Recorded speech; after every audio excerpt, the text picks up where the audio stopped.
Hey guys, I just wanted to jump in for a second and let you know a little bit about today's live stream sponsor, DNA Funded. DNA Funded has very generous profit sharing up to 90% and 3 different unique challenge types. For those looking to get funded, they also have speedy payouts, unlimited trading days on the first and second phase of their challenges, a very wide list of different things you can trade with over 800 different assets tradable, and maybe the most important component, a very experienced team behind the whole operation. So if you're interested in learning more about DNA Funded, click the link, check it out, see if it's right for you, and make sure to do your own due diligence to see if what they have to offer fits your trading style. For 20% off, you can use code A1T20. Again, that will be 20% off any of their challenges you'd like to check out. Thank you again to DNA Funded for sponsoring today's live stream. Now back to the show. Hey guys. All right. Good morning, everybody. Give me just a second to share my screen. It's you know, today is either Liberation Day or Liquidation Day, depending on who you are. I saw somebody else use that term. We'll see. It's going to be a crazy day in markets. We have a countdown now until 4 p.m., which is, 9 hours away or what? What is that? Yeah, 9 hours, 8 hours away until we get some more solid information about the tariffs going to be imposed by the Trump administration. And we'll see what all that brings. I mean, just take a look here as we get started today. You got stocks lower again. NASDAQ down 1%. SP500 down about 0.8%. You got the Dow Jones down 0.6%. And it has been a roller coaster of a week already. And it's only Tuesday. Anyways, markets are so volatile because, again, there's just a lot of uncertainty about what these tariffs actually bring. Nobody really knows exactly the hardline stuff. And, the way I've heard it explained in other places is a lot of them people are, there's so much uncertainty because the White House itself is still finalizing stuff, right? There's this idea that maybe people are there. There's ongoing conversations between leaders of different countries. And so there's this kind of down to the wire feel to all of it, which has markets very uncertain. We've talked about how gold has been a winner in all of this and just continues to kind of float higher. I mean, this is, I don't even know, how many weeks in a row. If we take a look at the weekly chart, you've just had pretty much green weeks for the last couple years, really. I mean, the vast majority of weekly candles are green. Just a very, very strong upward trend for gold. Sitting at 31.18 an ounce, gold has been a big winner in all of this uncertainty, right? And if we think about why that might be, well, if you're somebody who, imagine you manage like billions of dollars on the behalf of a lot of different clients, right? Like you're a hedge fund manager. If that's your circumstance right now, and you say, look, there is no telling what the tariff news could bring, what do you do? Well, the answer for a lot of these fund managers, by the way, I just got to say, I love the stream layout. You guys, I didn't put that together. The producers behind the streams, the editors put together the stream layout. I think this yellow looks really cool. What do you guys think? I feel like the layout, the golden, yellow, black theme is pretty fun for the stream. Anyways, a winner in all this has been gold, because what a lot of fund managers, a lot of investors have done is they say, look, we don't know what happens next with tariffs and with stocks and all that. So let's stay in something that benefits from all this uncertainty, gold, right? Gold is just kind of like this. There's like the 3 prongs, I would say. There's like stocks, there's bonds, and then there's gold, right? And traditionally, when the U.S. is kind of on top, it's like you want to buy U.S. bonds, you want to buy U.S. stocks. But now a great beneficiary in all this uncertainty around the United States has been people selling their stocks, selling their bonds, and going for gold instead. Now, the thing is, what you have to understand is that that's not a nothing in markets is permanent. And there's this really dangerous thing that a lot of traders do, which is basically recency bias is a really common mistake people make in markets. For example, a couple, like, I want to say maybe back around this area, November, December, I was on Twitter and I saw somebody make a comment that I'll probably never forget the rest of my trading career. Somebody made the comment, they were like, trading is really easy. All I have to do is wake up and buy the NASDAQ. And they were not being, they were not joking. I thought they were joking. I read further into their comments. They were serious. Like their strategy was the NASDAQ goes up all the time. So my strategy is just be long NASDAQ. And that was, that's a great theory when the chart looks like this. But this is what I mean by recency bias kills traders' accounts. Because what they do is they say, look, the NASDAQ just goes up every single day. So anybody with a brain, if you knew the NASDAQ was going to go up every single day, or falsely believed that it was going to go up every day, what would you do? If you knew the next 10 days were going to be up, you'd leverage everything on going up, right? But that's what people do. They falsely believe. They believe that there's a certainty that's just going to keep going up. People are going to do that with gold right now too. Nothing moves the same way forever. So if you had leveraged up to the top on the NASDAQ, this move would have killed you. That would have blown your account, right? But people do this over and over in markets, is they look at what's happening now and they assume that's going to be the case permanently. So right now with gold, people are saying, look, gold goes up every single day. Why shouldn't I just leverage go long gold? It just goes up, right? But that is where people get themselves into a lot of trouble. So please be careful with things like gold. This is why trading is so hard. People think they can make an easy 15, 20% per month because gold goes up every day. And it's like when that shift happens, your account goes to zero.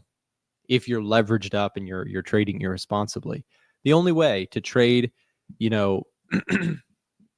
it's a really simple thing that I say all the time. Trading, good profitable trading is a 1-2 combo. It is educated guesswork and risk management. That's it.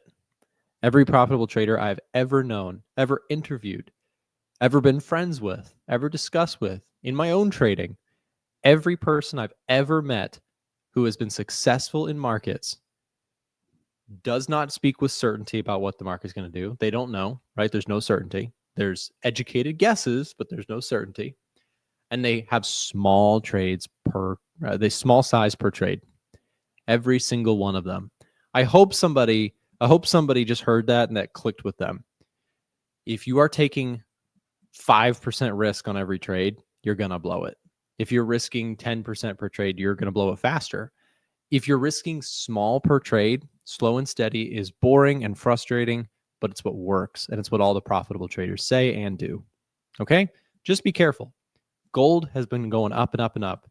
I'm bullish on gold, but not at these levels. I've got to wait for a constructive pullback. 3,040 looks good. 3,000 on the dot looks pretty good. If I can get a pullback to there and I can make an educated guess, as I just discussed, an educated guess that maybe gold continues its overall upward trend. Look, the pattern is up, right? I don't want to fight that. I'm not calling the top on this at all. But I also know that it won't go up forever, right? I think it probably will keep going up, but I don't know that for certain. Educated guess, risk management. Maybe I take an educated guess that if gold pulls back into this range, I can get a nice risk to reward, right? I could be wrong. It's an educated guess. It's not a certainty. An educated guess that gold could continue its rally from there. And if I'm wrong, what happens? Am I down 10% in my account? No, that's gambling. I risk a small amount. And let's say I'm down 0.5% in my account if this idea doesn't work out, right? I'm risking small. And if it works, let's say I make a really nice trade and I make 3% on the account. That's great. 3% should be a really nice return for you. If it's not, again, you have a capital problem, not a trading skill problem. That's where many people go wrong. I actually filmed a video yesterday about this very topic, about how many people think they have a skill issue with trading, when in reality they just have a position sizing and lack of capital problem. Anyways, just it's a time to be careful in markets, in my opinion, when it comes to these kinds of moves. Are very violent. You're seeing an elevated VIX. A lot of people get in a lot of trouble in elevated VIX territory, because most charts, when a VIX is high, most things follow through very sharply, and they go a lot longer than you think they will. So NASDAQ, if we get some news that the market does not like, meaning tariffs are sweeping and all encompassing, and Trump really goes for the throat with this and really tries to make a stand against other countries, if that happens, the stock market is not going to like that. The stock market, if that is the case, if the worst fears are realized, and again, I think the market is pricing for worst case scenario. The reason I bring that up is that if that's correct, then yeah, I think there's going to be a continuation of this tumbling that we've seen in the stock market, right? But if you get anything less than worst case scenario, I think we likely bottom. So I'm still in the camp that I think the likely scenario, my quote unquote educated guess, as always, which could be wrong, my educated guess is that I think this whole kind of like surrounding the April 2nd big event, I think is a sell the rumor, buy the news type event. So what I mean by that is I think people have sold aggressively because they're like, we don't know what's coming with April 2nd. Here it comes. We will get some more context around tariffs this afternoon at 4 p.m. Eastern time. When that becomes clear, like once there is a solid known to a degree, if we get some finalization at all, I think the market will bounce. Simply because it's kind of like the worst fears. Once things are behind you, the market can grapple with it. The market hates having uncertainty ahead of it, if that makes sense. So I think what you want to look for on price action analysis here today for things like the NASDAQ and the S&P 500 would be signs of higher lows. Like if we can start breaking through yesterday's highs, put in some kind of constructive low, like if we see this type of move, if you see something like this beginning to form, I think your key levels here for like 4-hour chart traders on the NASDAQ, let's see if we can take out yesterday's high or today's intraday high, I suppose, right? Can you take out this high? For swing traders, we have our work set out for us as bulls, right? You have a big level of resistance here. Can you actually come back and take that level out? Any sort of break above, really interesting to watch. Bulent, what's up? Our one solo channel member. Bulent, how you doing, man? Hi, Nick. Kiwi trade was on point. EdgeFinder did again. Yeah, let's talk about the Kiwi trade. I went long the Kiwi dollar yesterday. Oh, wow. Yes, sir. Let's talk about this. So I internally, we've been working on a new feature within the EdgeFinder. By popular demand, I suppose, people add this question regularly about the EdgeFinder. They said, Nick, so let me figure out the best way to explain this. So people who use the EdgeFinder, right? For those of you guys who use the EdgeFinder, here's something for you to think about. And I hope that you are excited about this like I am. We know on the developer side, we know that there's a lot of different styles of people that use very different styles with the EdgeFinder. Some people are day traders. Some people are swing traders, position traders, investors, day traders, scalpers. There's everybody, right? Lots of people use our tools to scan markets, which is, by the way, an incredibly humbling, and we are super grateful for that opportunity to build that data and offer it to the community. But what we also recognize and got feedback from our users is, look, there's different styles, and different styles means that our trend score, which I love our trend score. Like, I'm using the top setups page because I part of the reason is I like things like the trend and seasonality, retail positioning, commitment of traders. I like having these in the score, but not everybody trades exactly like me, right? So we built something unique, and we've got more of these variations of top setups coming out to you guys who are EdgeFinder users very soon. The Eco Score isolates the economic data only. Take a look at this. I'm super thrilled about it. Growth, inflation, labor data. That's all we score. And then we give you an economic score. Now, the reason this is so exciting is that if you're somebody who you just want to look at the economic data, or, by the way, we'll have sentiment coming next. We'll have a sentiment focus. If you only want sentiment, don't add in a trend score for me. Don't do that. I just want the economic score.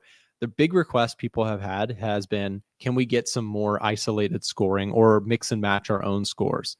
And while we can't do mix and match very easily, this is a close second. We can create custom scans based on what people are asking for. So this is an economic data isolated score. So for the reason that I love this too, is that I went long the Kiwi dollar as a position trade, right? I'm not so concerned about short-term trend with a position trade, but the economic score here, a +6, is the highest score currently available on the EdgeFinder Top Setups Eco tab.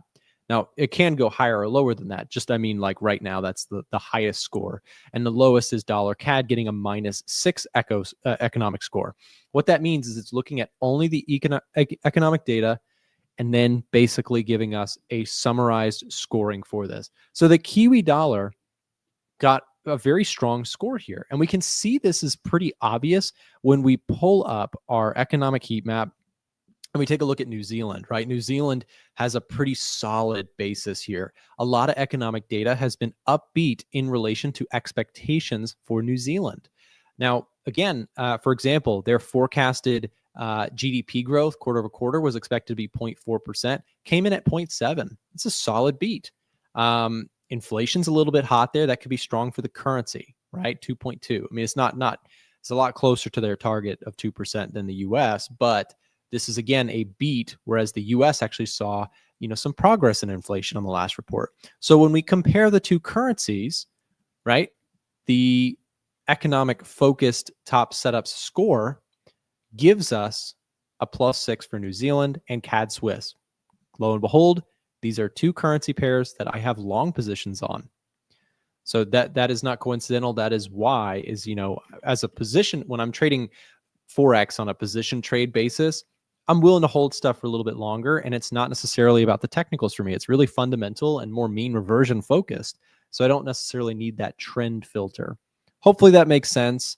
I just wanted to go through that concept.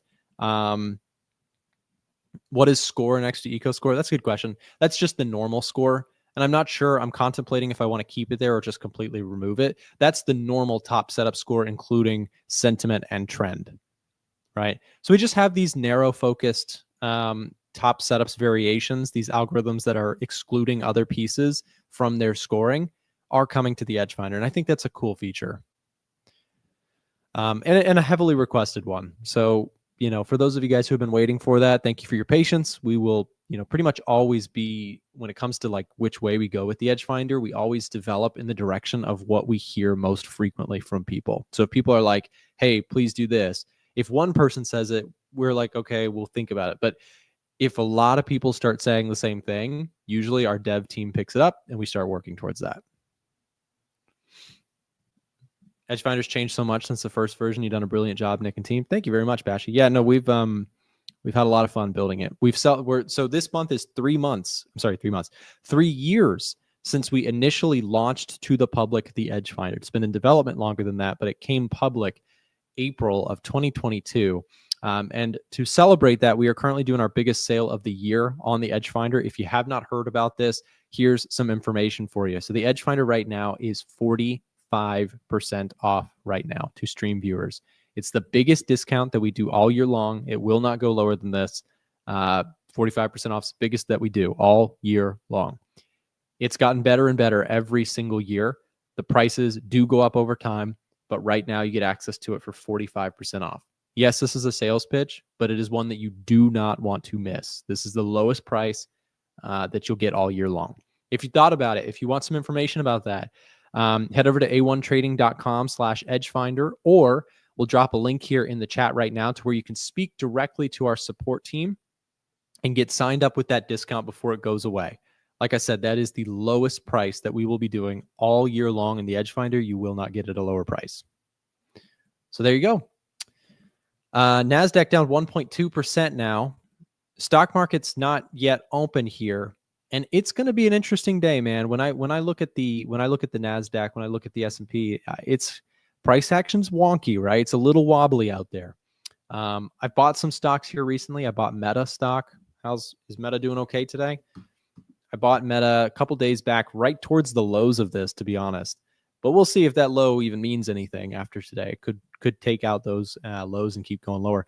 The DAX has also been on a bit of a downturn here.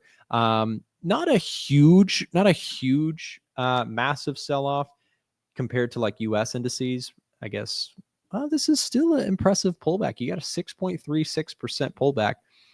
It is amazing to me how, it's almost like the second everybody starts rushing to the hot topic, it's like very good. The market is very good at, as soon as something becomes popular, it sells off, right? The DAX was a very popular theme in the last few weeks, and sure enough, now it's pulling back and challenging that mindset. The other thing that's interesting to me is Chinese stocks. I actually am interested in buying Chinese stocks, but I'm trying to be patient on this, and this patience might cost me big time. Let me express that in a simpler way. If today we get some positive news about tariffs, you know who a big winner in all that is? China.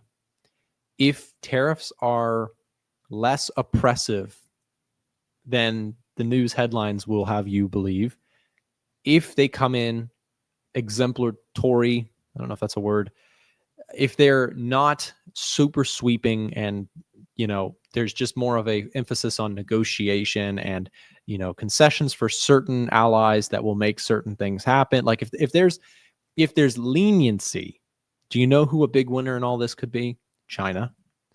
Because China, the US is a massive customer of China, right? They export massive amounts of stuff to the US. As much as the US and China are rivals, they also need each other, right? We import a ton of cheap stuff from China. They get it produced at a very low cost that's affordable to US people and businesses.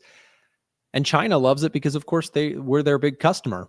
So if there's some leniency in tariffs, Chinese stocks, I'm kicking myself because last year I said this when we had the post-Trump inauguration, or not the inauguration, but the when he won on election night.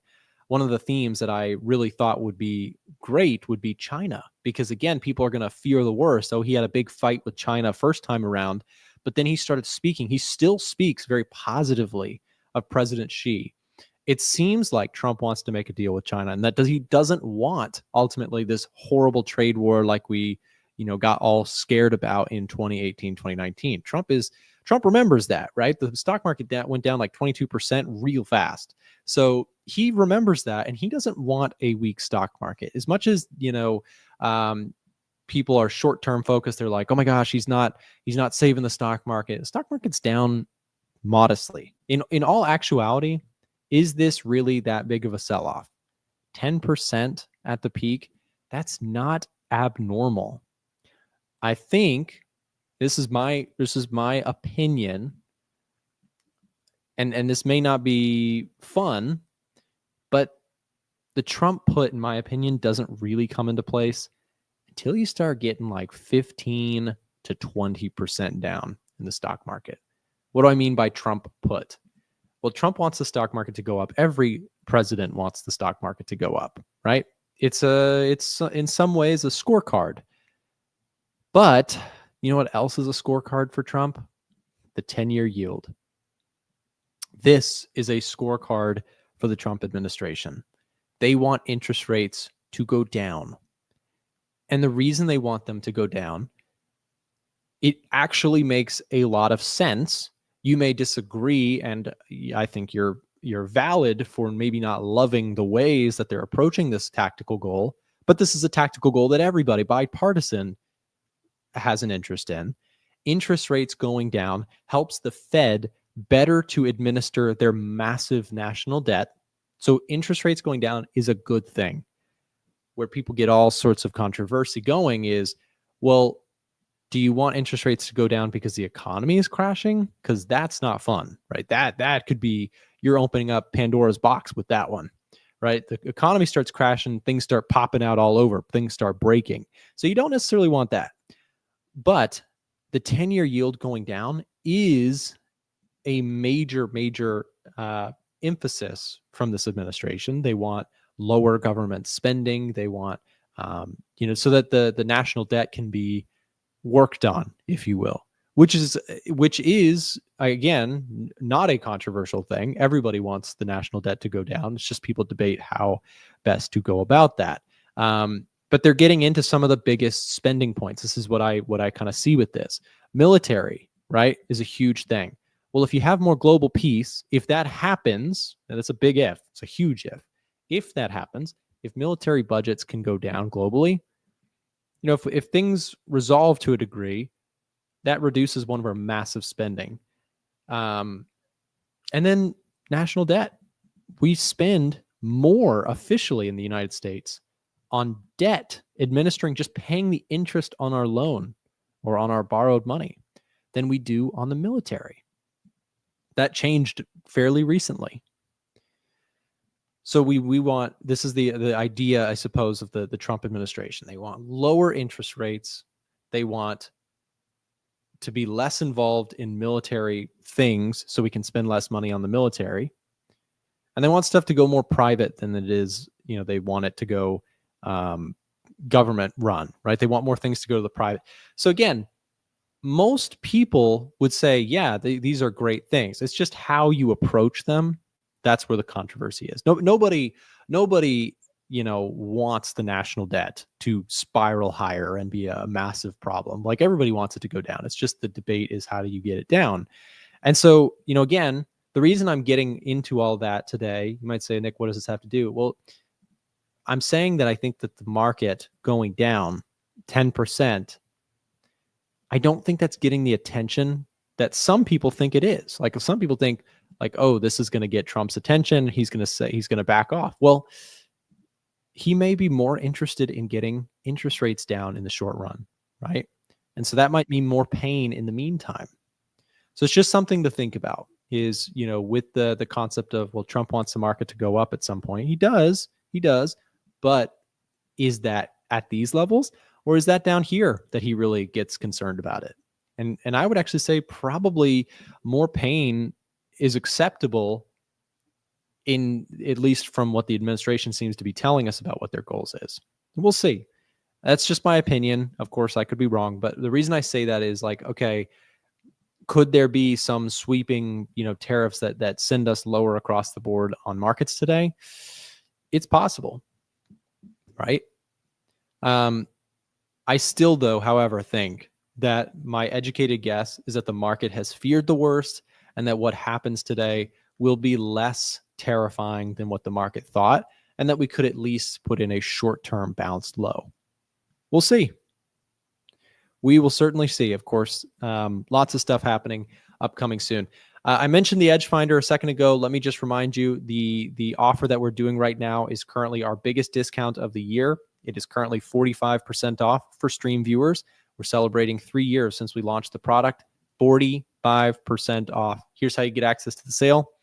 Click the link being dropped in the chat to speak directly to our support team. They'll give you some information about the tool, how you can take advantage of the discount. If you have any questions about how it functions, if you'd like to go through our free course on the EdgeFinder, please take a second to message in on our website to our support team or head over to a1trading.com. That's a1trading.com. I'll just show you that really quick, and then we're going to go to Kenzo. Let me just show you. If you're somebody who's like, let me just explore the tool. Okay, head over to a1trading.com, EdgeFinder, tutorials, and our team has put together a full guide on all the different features of the EdgeFinder, how it functions, why it might be beneficial to you to use. If it's right for you or wrong for you, you could probably figure that out just by heading over to a1trading.com, hovering over and going to tutorials right here. Okay, up next, guys, we've got Kenzo joining the call. We'll be right back after this quick break to speak with him about what's going on today's pivotal day for markets. Is it Liberation Day or Liquidation Day? That's the question. Up next, we've got Kenzo joining the call.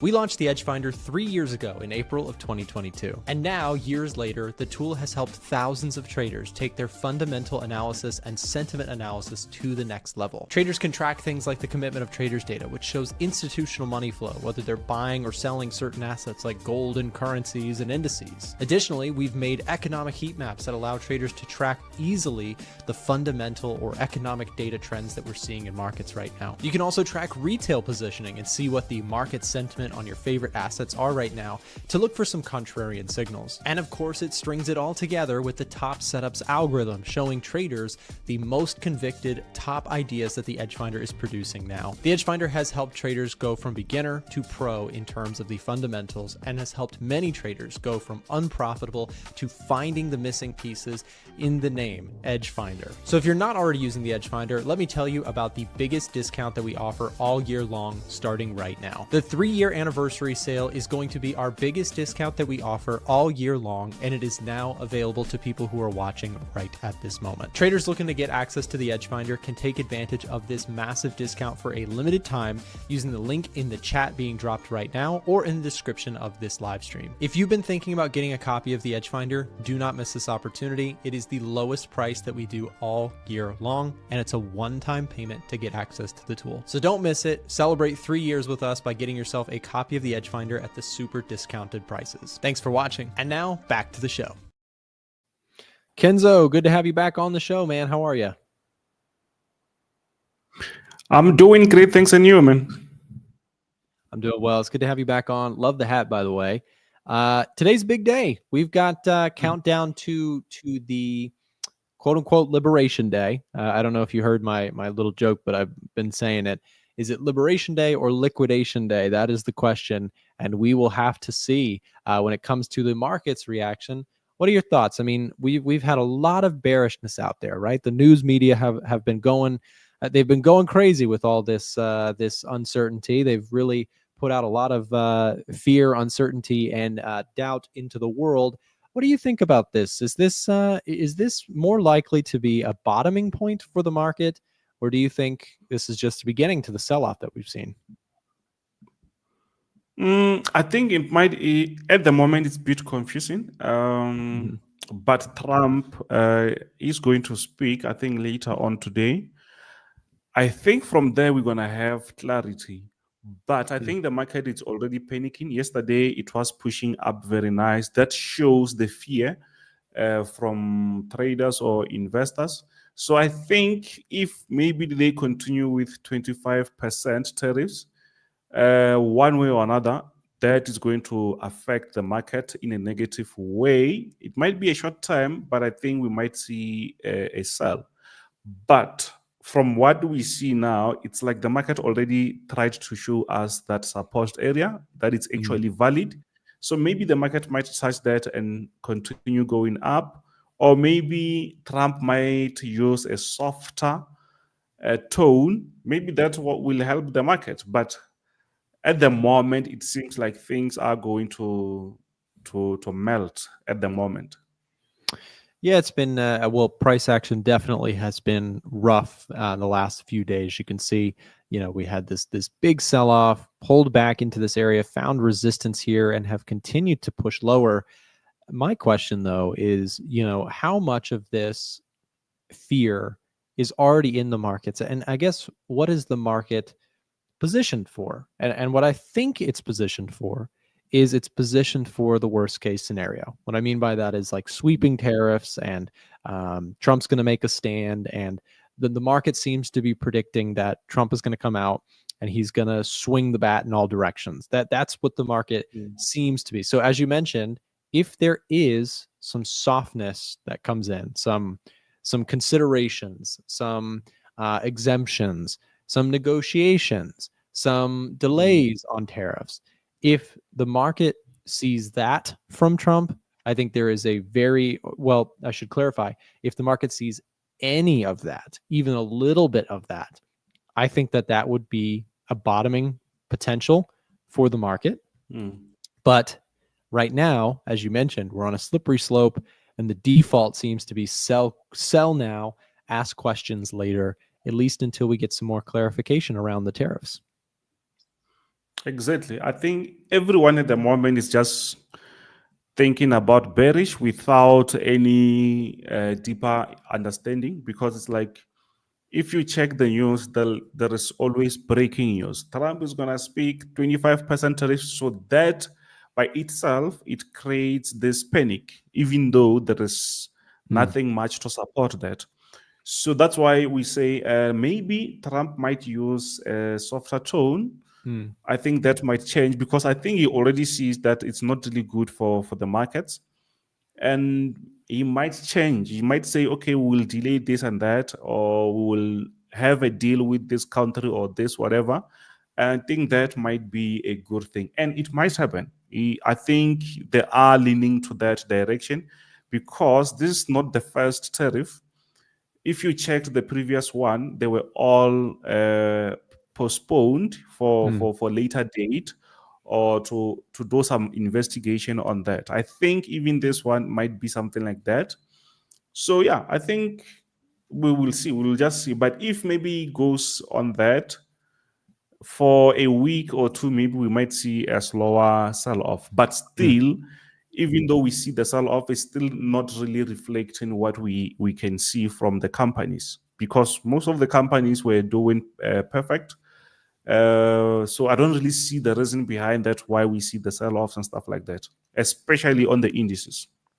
Yeah, no, it's again, it's kind of detecting too. You mentioned like previous tariffs that have been imposed. There's been with each one some degree of like, for the most part, some degree of considerations and some exemptions and negotiation. So yeah, I mean, it also matters whether or not Trump is okay with, this is what I was talking about just before you joined the stream, is he okay with letting the market continuing to move lower, or is this getting his attention? That's the big question too. You know, people are trying to figure out, is this enough of a sell-off to actually get the administration's attention, or is their pain threshold, you know, more? Could they, you know, could we see 5,200 on the SPX before, you know, concessions are considered, or you know, some negotiations are made a little bit looser? You know, that's I guess the big question, and why there's so much uncertainty out there is that people don't know, of course, how Trump's tone is going to be. That's why I think this afternoon, the market has priced in such a big movement. We can see that in the VIX, for example. The VIX has spiked up here once again, showing that, again, market participants are pricing a big move in the markets, that they think that there's going to be a lot of volatility on most charts. So we'll see how that plays out. The other one I want to just show you too, we always like to incorporate some data into our discussion. The put to call ratio continues to be very elevated. This is just showing you that people have a huge demand for puts right now. They're buying bearish bets or puts on the market at a very aggressive rate. And the reason I bring that up is that typically, not always, but typically, when everybody rushes to buy puts get very expensive. And what happens most of the time is that there is some sort of reset or bounce off of that. It's actually, most of the time, puts and options actually expire worthless. Basically, they're priced higher than the actual moves that occur in the market. So right now, the market is forecasting a very big move, we'll see if we get a very big move. That's the question. No, you're right. I think at the moment, we actually trading with emotions. It's not really about what's really happening. But I think at the end of the day, we will have a clear understanding of what is actually happening. After, let's say, Trump is going to talk later on. Maybe tomorrow will be on the same with the market. And I think the market might still reverse. I don't think they are comfortable with that sell off or where the market is at the moment, especially just because it happened very quick. That is not really looking good. Yeah. But I think there is a way that they might play that obviously they are advising him not to just go aggressive, even though they will try to go ahead with that. Might say maybe they will have that or go smaller. And I think that will help because at the moment you can see the data. Most investors are looking for a sell, or let's say they are on a panic mode, especially on the volatility. It shows that there is a panic, especially when you see it goes up. And that shows the selling that we see now.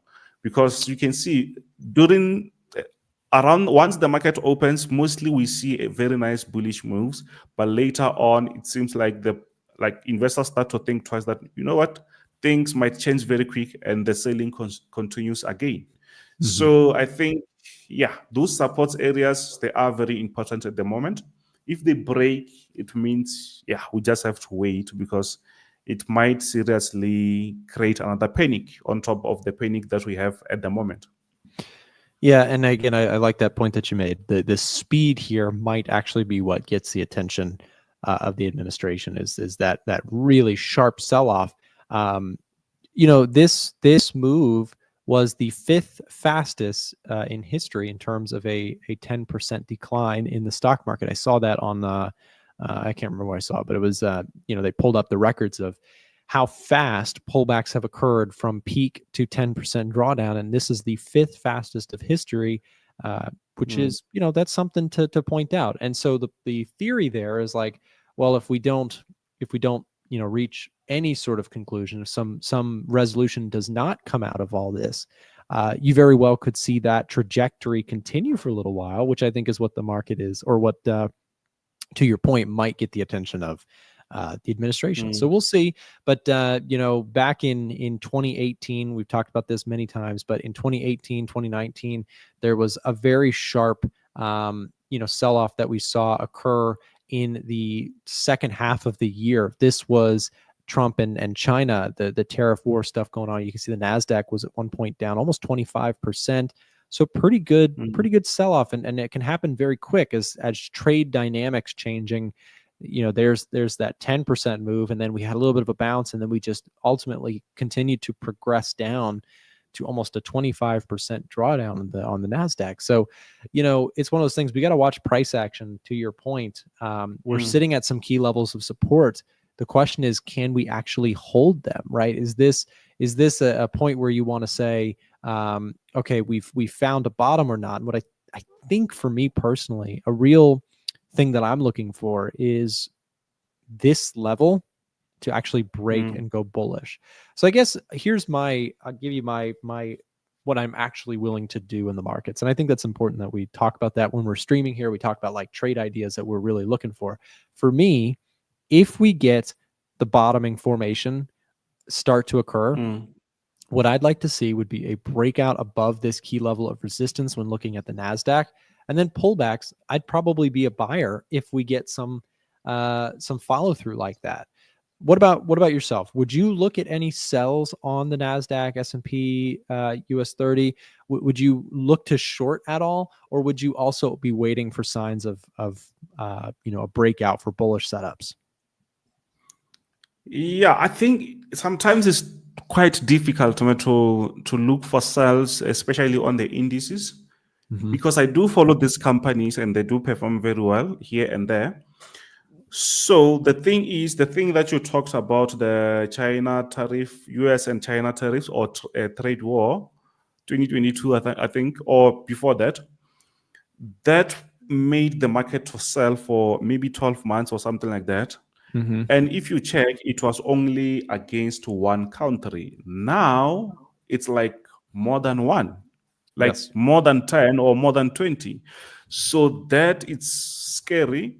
It might push the market to continue going lower, but at the end of the day, it is still difficult just to sell NASDAQ US status because these companies, they are multinational companies, so they can still actually withstand some of the negatives that it's really happening all over the world because they are trying to play, they're actually available everywhere. So for me, I can say I will just wait for a clear move. Yes, if we break that resistance, the first resistance that you have there, I think I will start to think twice. Yes, that okay, maybe the market might start to go higher because mostly when we start to get these crazy moves, the market start by consolidating. It might consolidate straight to that resistance and play around before going even lower. But if we break, as you said, if we break there, I think that will be the first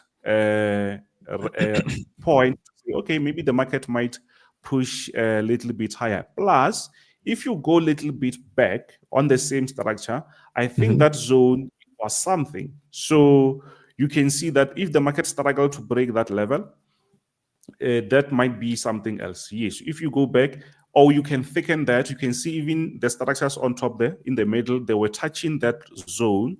So it might be a very stronger area for us to say, let's break that before we look for a continuation of that buy.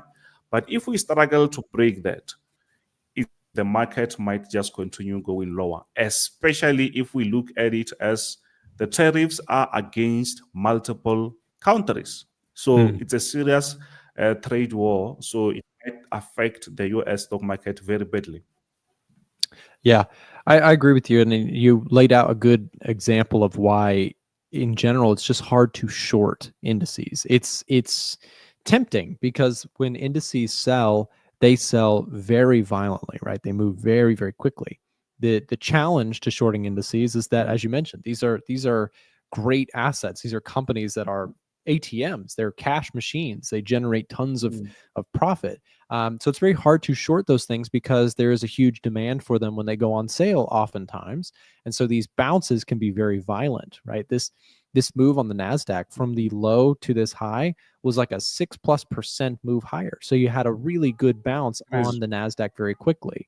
So the concept here, when we look at, the NASDAQ, is when these bounces occur, they can be very violent. But then, as you're pointing out, you kind of want to see some sign of follow through, some sign of life. And I like that point that you made. You also have this key level of resistance. If you're very conservative about the indices, I would actually agree. This level, this 20,400 level is like checkpoint one, but then really a break above this area here, this 21,000, might also be an area to watch as well. Of course, that's that would be more of a conservative waiting point, because by then you're talking about a bounce that could have already been 11+% or so on the market. But we'll see. I think it's a very fair point to stay cautious for the time being with so much uncertainty, and at any point you could see flushes through the lows and continuations to the downside. Exactly. Yeah, I think at the moment I will be watching at that, but I don't see myself just jumping on that because at the moment it's quite crazy. But it's also interesting because where the market is actually a very nice opportunity. It's where we can have some very swing trades for a long time, because at the moment, even on the highest level, we can't say it's no longer the highest, it's the highest, but where the market is, I think if it start to go higher, we're going to break that very quick, because we've been waiting very low for a very longer time. So if things go well, I think we are going to break that 2,200 there or 22,000 and create maybe some new highs. But at the moment, we're just waiting. But what I know is that it's gold there, that it's very good opportunities coming. Unfortunately, the market might play around. And when you think maybe the market will still continue going down or something else, then the market keeps going higher. Most likely the market won't make it easy for everyone just to get that. But I see the market trying to create another new high. I mean, it's a good point. At the end of the day, when the NASDAQ, historically speaking, when the NASDAQ is 10% off, especially right now, it's like 13.5%, 15%. Historically, over the long term, those are usually good buying opportunities. But to your point, of course, it could get uglier before it gets better. Over here, we saw this sell-off. Ultimately, it was a great buying opportunity, but we wiped out 16, 17% of gains very quickly. But then ultimately, it was a great buying opportunity. Even if you had bought, the 10% point, that would have been like right around here. That was ultimately a really good buy the dip opportunity. It's come back since then, but just something to think about. A big winner in all this, Kenzo, has been gold, right? Gold has been a huge winner in all the uncertainty. I'm wondering how you would play a chart like this. Of course, as well as I do that much of the audience wants to know about gold. They want to know, is this a sell? Is this a buy? Everybody wants to know something about gold right now. It's probably the most popular topic on my channel. What do you think about it? Is this something that would you be a buyer? Would you be a seller? Would you do nothing? What do you think about it? I'm actually a buyer, but very, very, very careful with that, because at the moment, if you follow Russia and Ukraine resolution or truce, it's not really going very well. It seems like Russia is still dragging their legs and stuff like that, or maybe let's say they did not really have a very great ceasefire. And after that, I think it was 3 days ago, the market started to go crazy. And it seems like things are not going very well, and that pushes gold to go even higher. And as we check, we still have tariffs which might kick in later. So, and we know that there is silver, platinum, and other metals which they also added 25%. So that also, in general, those metals, they also push gold. So there are so many factors, but I think Russia and Ukraine and the steel or whatever tariff, that also have a direct impact. So that, to me, it still shows the panic in the market. And if you don't really use VIX, you can still use gold to see to check if maybe there is panic in the world market. So that shows that we are still on a serious panic. So if there is panic, you better buy gold. But mostly at the lowest levels where it is, I think it might still reverse, but at the lowest areas, it's very good. It's been hard to mess up a pullback on gold, I'll tell you that much, because again, every little pullback has mostly been bought. I mean, take a look, pullback, every single example that you can draw on this screen, there's been buyers around the corner that push it again to new, fresh all-time highs. And so that really does, to your point, show you the market sentiment here is very uncertain. People, as you mentioned, you can look at the VIX for expected move volatility, but you can also look at gold to get an idea of risk sentiment in general. And so people are definitely concerned about, well, take your pick. There's many things to be concerned about, right? The tariff uncertainty, the Russia and Ukraine situation, and the Middle East, and there's always something to worry about. The market has a long list right now, and I think that's why gold just keeps going higher and higher. And this is why fundamental analysis is so important, is that the technicals may say overbought, right? But we talked about this last week. Overbought can get more overbought, and since we last spoke, in fact, it's gotten way more overbought. So it's just a point. Overbought does not mean it has to reverse. That's a common newbie mistake, is thinking, well, this thing's gone up a lot, it has to go down now, when in fact it certainly does not have to go down. It could keep going like this for way longer than people think, and that's why many people unfortunately blow their accounts trading gold. It's usually people who are trying to bet against the trend. Yeah, and you know what I like about this is, since last year, not since last week, we've been talking about bullish gold. Yep. And if I still remember on the sessions, we never even mentioned any selling or anything that seems to be a weakness of gold. So we've been pushing up for quite some time. And since then, I no longer remember mentioning whether selling gold or something like that. So which means if you follow fundamental most of the time, I can say we were right like 99% of the time, because since last year, even today, gold is still pushing higher.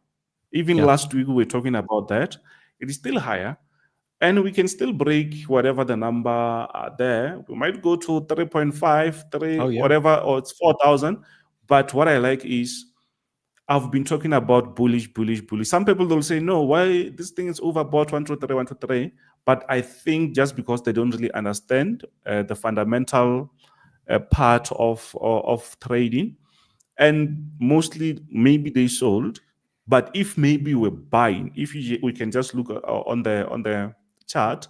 If you were buying, most likely we're not going to have those aggressive losses. So yeah, I like what I see there. No, I mean, you're right. And to your point, the last few years, I mean, I guess you and I, Kenzo, we've been doing these segments for a long time together now. And the whole time, there's been a fundamental bullish reasoning for gold. People have actually asked me that in the past. They say, Nick, how come you're never bearish on gold? And there are times to be bearish on gold, don't get me wrong. But in the last few years, I know we're speaking with a little bit of hindsight, like we know the chart has gone up, but as Kenzo, you pointed out, go back to our live streams in the past. They're all on YouTube. You can go back for 2 years, and we've just been bullish on gold because, again, the fundamental analysis continues to point towards gold looks solid. You've got inflation. For a while it was inflation cooling across the globe. That should be good for gold. Then it was, Russia and Ukraine going at it. That should keep, some level of elevated gold prices. And, now you have uncertainty with Trump. There's been a solid reason to stay bullish on gold for a very long time. And now we're still trading it, right? It's still a short-term trade. It's not necessarily, I mean, you couldn't be an investor in gold, of course, if that's something that you're believing in for the long term, by all means. But from a trader's perspective, I've just been only looking for long positions like you have, Kenzo, for quite some time, because again, the fundamentals have pointed towards that. And it's been hard to mess up the bullish idea if you have, good risk management and patience for pullbacks. That doesn't mean it's going to go on forever, right? The trend could turn at some point, and it probably will. But timing that for the last few years has been famous last words for the bears, right? A lot of people have lost a lot of money trying to call the top on gold for the last few years. Exactly. So yeah, I think mostly, if maybe for people who like technical, when it comes to gold, it's a different story. You might maybe use technicals on pairs, like maybe let's say currency pairs, which they also have their fundamentals. But on gold, I don't think technically you have to just use 5% of technical, because there is a reason why we still buy gold. It's not really about maybe whatever that it does, but it's a safe haven, not for only investors, also for countries. You see, countries like now, if I checked yesterday, I think they were saying Russia at the moment as we speak, they like have gold reserves, like the first country to have that much, and they still buying. And even other countries are still doing that. So you can start to see that, that's the reason why we see gold going up. It's not really about us only, but there are different countries which are doing that. If things are not really going well, they also have to check if do we have any reserve? Can we survive maybe coming 2 years or 3 years? So they have to think about that also. Even hedge funders, they also have something that they can actually call a safe haven. If things are not going very well, you have to hedge your funds. So you have to make sure that you also have maybe 10% of gold. And especially now, tariffs are going up and down. They might actually not work very well for stocks. If the stocks continue to sell, it means if you don't really have something like gold, you might actually lose seriously a lot. So it's actually something that you can hedge with, or we can just call it a safe haven asset. Yeah, and it's just something else to point out is institutional money has been long gold this whole time too, Kenzo. We've talked about that many times on the show, but over the last few years, gold has continued to be so you're pointing out rightfully so that countries are accumulating gold for reserve status to protect themselves from potentially a fallout in the dollar and just all the chaos that's going on in the world. Institutions have been accumulating gold over time. And Alan asked the question, why is gold shorting so popular? Same reasons for the NASDAQ. People, I don't know exactly why, but there's always people who think that gold has just run too far, that it's overbought, that it's gone in one direction too far. And I don't necessarily think that's exclusive to gold. I think people just like to do this with charts. They like to think, oh, I'm going to call reversals. Everybody likes to call reversals. And gold just happens to be, in recent years, one of the charts that has had some of the most extreme moves. So people are trying to bet against those big moves. So same thing with the NASDAQ. When the NASDAQ's up and away, people typically trying to call a top on that one too. It's just a fascination, I think, that a lot of traders have. And the gotcha in all of it is that institutional money has just been buying into the upward move, right? People think, oh, institutions buy low and sell high. Well, not always. Sometimes they just buy high and continue to hold it as it goes higher and higher and higher. So tracking institutional money is something I highly recommend people keep an eye on. Kenzo, we've got to move on to our next show host taking over here in just a second. But before we let you go, let me just mention to everybody who enjoys your commentary, you guys can find more from Kenzo. He has a YouTube channel where he's putting up great free content every single week. If you'd like some information from Kenzo, if you'd like to follow him on Telegram, all that sort of good stuff, you can find him on his YouTube channel. It's at Extra Hot Forex. You can see it on the screen right now. Search up Kenzo at Extra Hot Forex, or you can click the link in the chat right now to go directly to his YouTube channel, and make sure you subscribe to show him some support on YouTube. Kenzo, thank you very much for coming on to the show. Thank you very much, man, and also your viewers. All right, have a nice day. And guys, up next, we've got Forex James taking over the show. Just a quick plug here. I mentioned the COT data. If you guys want to track this stuff for yourself and get a copy of the tool, there is no better time than right now. No better time than the present to get 45% off. It's our biggest sale of the year. We just kicked it off for the EdgeFinder anniversary. It's 3 years since we launched this tool. And up next, we got Forex James taking over the show. If you want information about the sale, we'll drop a link here in the chat to speak directly to a member of our support team on our website, or head over to a1trading.com for more information. All right, guys, up next, Forex James. Stay tuned. We often get asked by our US viewers, how do you guys trade gold and indices on a regulated broker? To trade gold, indices, and more, we trade using Webull. And for US citizens watching now, for a limited time, you can get free stocks if you use our promo link that can be found in the description or dropped in the live chat right now. Webull is our top pick and personal choice when selecting a broker here in the United States for stocks, indices, and commodity trading specifically.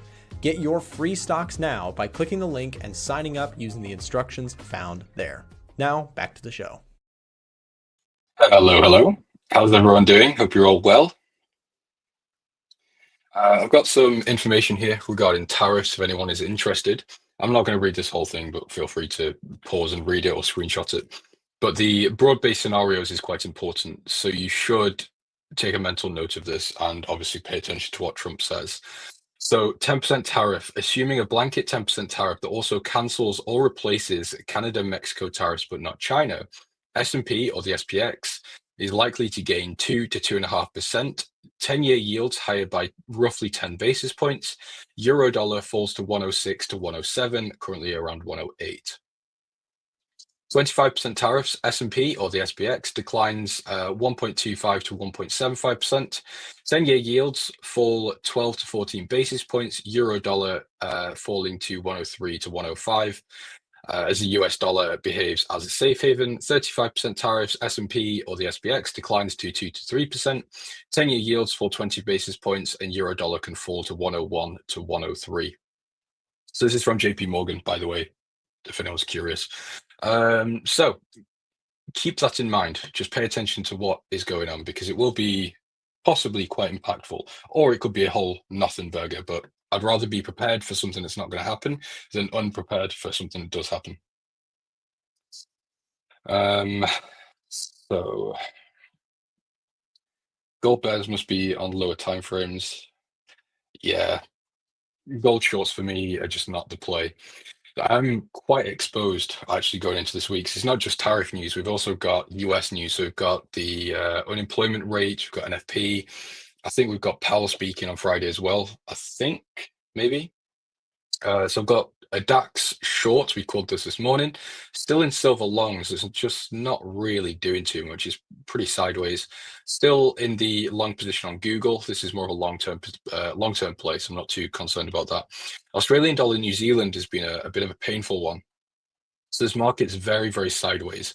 It's not a market that I particularly like to trade, but if the fundamentals are there, I will take it. So yeah, it's done its typical behavior of just consolidating and drawdown. Now we're in a very, very small amount of profit here, but I'm happy to hold this one through tariffs as well. But that could be a mistake, but that's my personal preference. Eurodollar shorts, I've actually scaled into Eurodollar shorts, which I can show you here. So we had a really, really strong entry on Eurodollar. Let me just turn on the trading history. Yeah. So yeah, we took a short right at the top here, which was great. And I've just been day trading, scalping it down, play some more shorts here. And I've got to take profits at 1.03, just, just in case we see some craziness, some crazy moves happen. At least then, I can get out a decent price. But we'll see. I'm not really expecting too much. But yeah, it's just there for some safety. We've got the long position on the S&P. This is still a 1-to-1 trade. So if the S&P moves 1%, the trade is 1% as well. But again, it's more of a long-term position, so I've not really got any short-term concerns about that. The dollar-yen trade has also been a bit of a painful trade because it's just range-bound sideways, and now we are seeing a pullback to the downside. Whether this will last, I don't know. Again, tariffs could completely throw this off, but technically it still looks fine. Fundamentally, I'm still bullish on the yen, and I'm still long-term bearish on the dollar. So I still like the idea of this trade. So quite happy to sit in all these positions and just see what happens.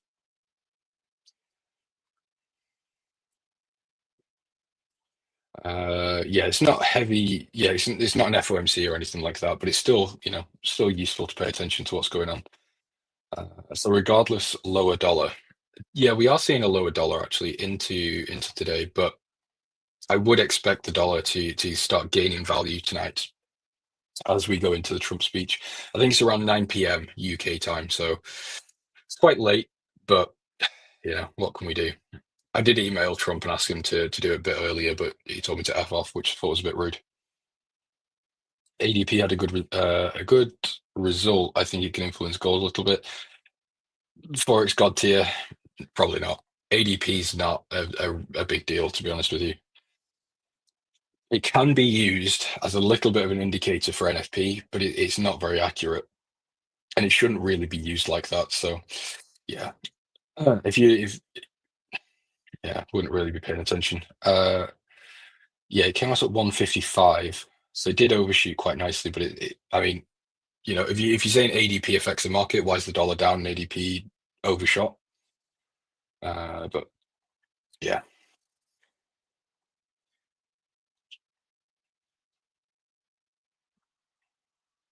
There's no chance of the dollar rising. Yeah, I did say that. I said I would expect the dollar to rise off the tariff news tonight, but it does depend on context. So I'm saying that more as a blanket statement based on what I expect, but that could very well be different to what actually happens. So I would expect the dollar to rise. By how much, I've got no idea. But then long term, so when I say long term, I mean sort of the rest of the year, I don't really have much hope for the dollar. But again, we will see. It's anything can happen.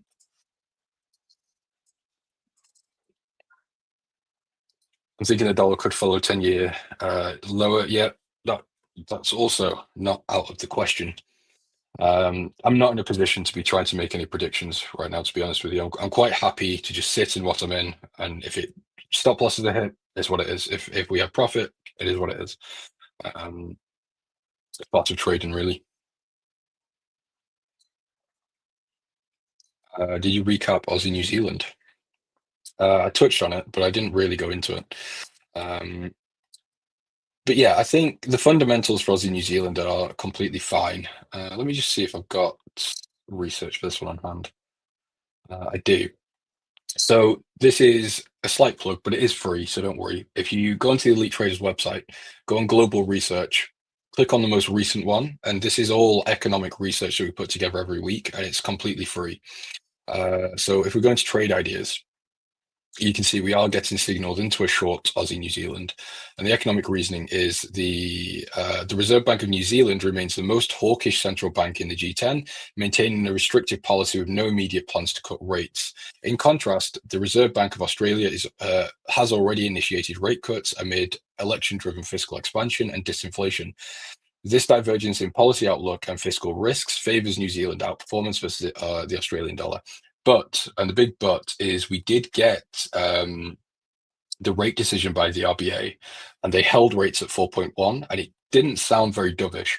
So this trade is not as strong as it was, but it's still reasonable, which I might cut it early, but yeah, we'll see. I'm just going to wait and see how it develops. ECB's turned hawkish. Yeah.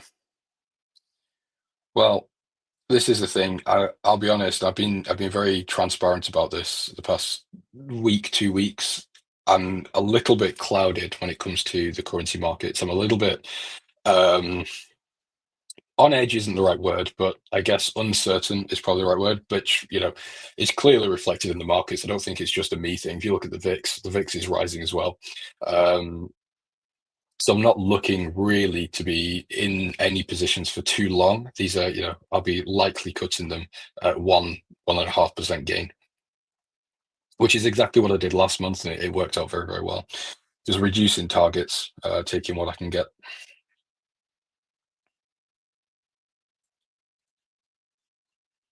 Euro USD go up. What do you mean does Euro USD go up? I need a bit of context. Do you mean long term? Do you mean right now? Do you mean after tariffs? So I assume you don't mean right now, because you can check your chart.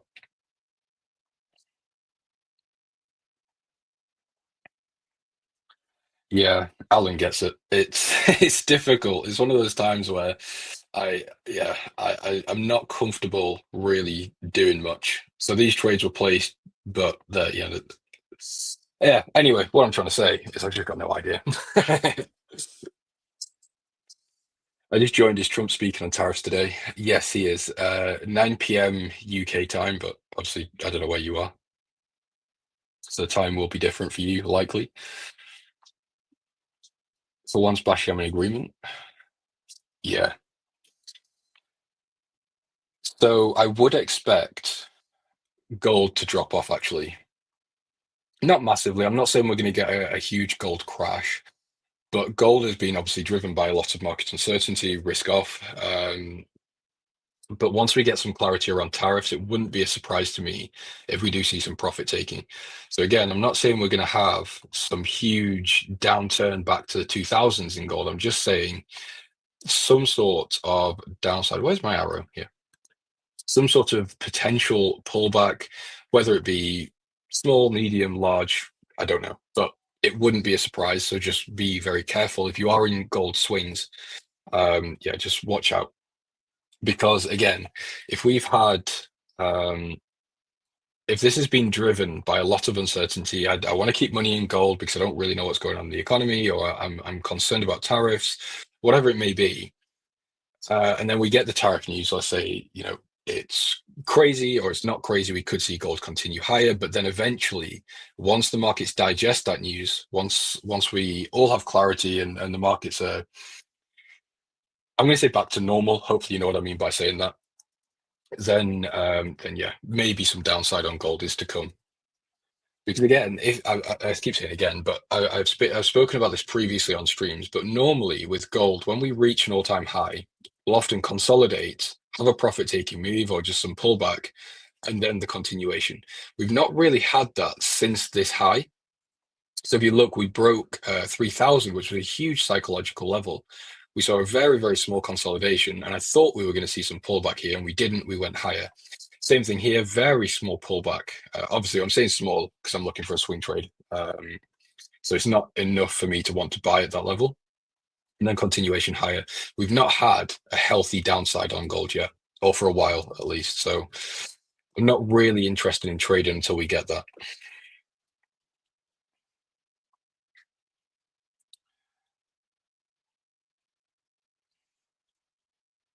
Andy Soir, hello. Good to see you. Am I in New Zealand US dollar? No, I'm not. I'm in Euro dollar though. Bashi, you found cake. Didn't you just get back from the gym? Put the cake down.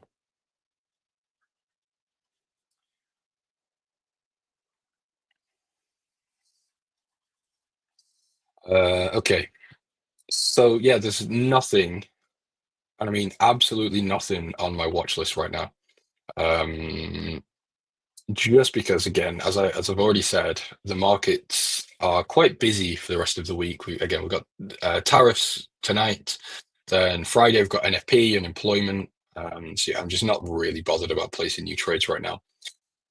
But I've got 7 trades open, so I think that's fine. I don't really need to look for anything else. Oil could see some downside if tariffs go off what the markets are sort of expecting. It wouldn't be a shock as we see some concerns around oil supply. What else do we have?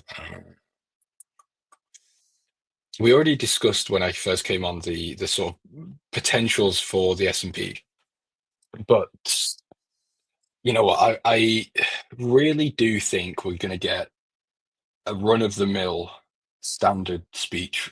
I don't think it's going to be anything that people are not expecting. In that case of a 10% tariff, I think it would just be a case of the S&P starts trending a bit higher. I really would be surprised if we get some crazy tariff news. In that case, the S&P is going to go lower. But yeah, I would expect the S&P slightly higher tonight. But again, don't take trades based on that. That's more of a gut feeling.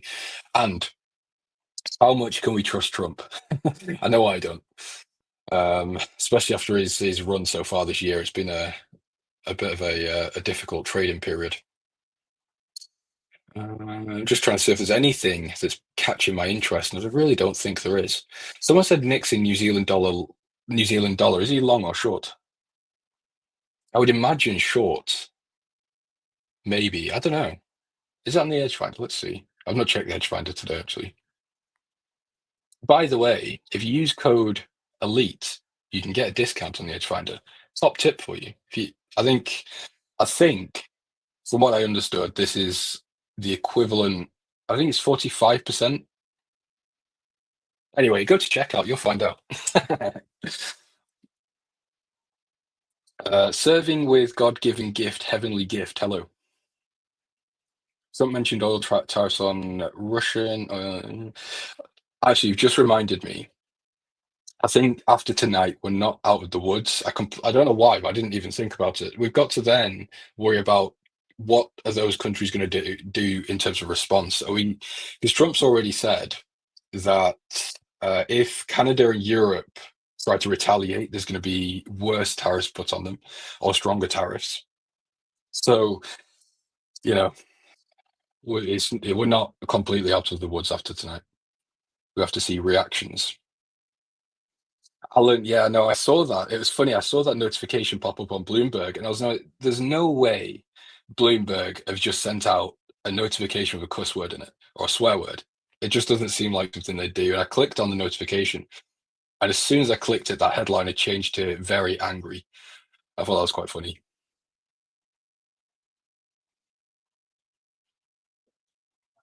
I want to organize Forex trading course for my fellow course mates in college. Can I get your professional email address so that we can do it together? If you pay me, yes. If not, then no, sorry. I'm not trying to be mean, but I really don't have time to make a course if I'm not getting paid for it. Time is money, my friend. But yeah, contact @elitetraders.io is our business email.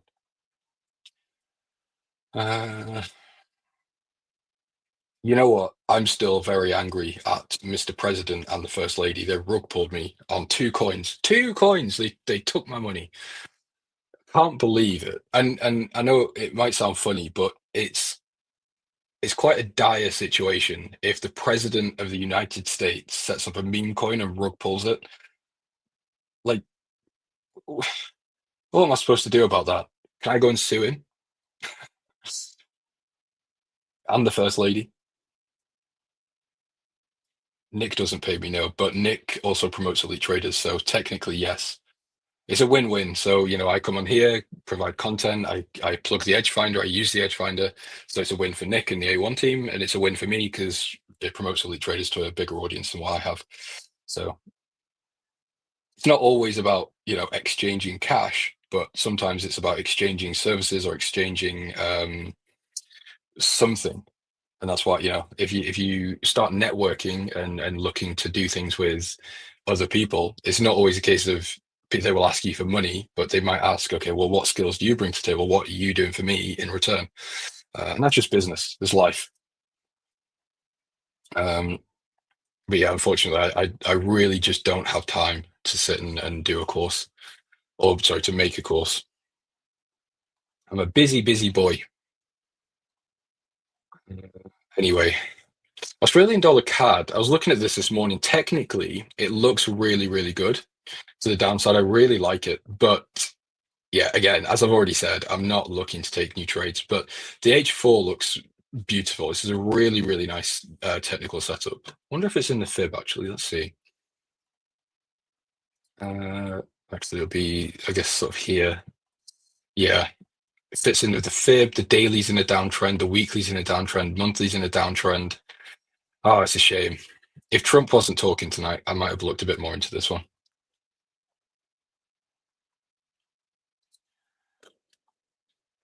He's the only one not showing Lambo. Who? Me or Nick? I don't think either of us are the Lambo type. Anyway, I'm a bit too big for a Lambo. I'm basically 7 foot. I'm pure muscle. It's like there's no way I could fit into a Lambo, especially with the millions of dollars in cash in my pockets.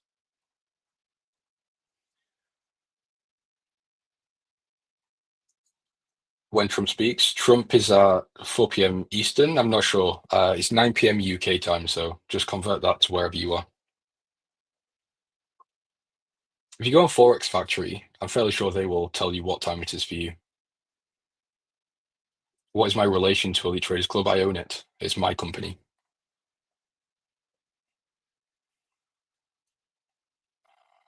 James had the muscle. I'm not going to reply to that, Bashi.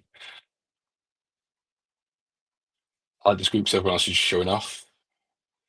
Yeah, I mean, I put out a post actually, and again, this is a slight plug, but if you go into the Elite Traders Telegram, I broke it down, and this is slightly going off topic, but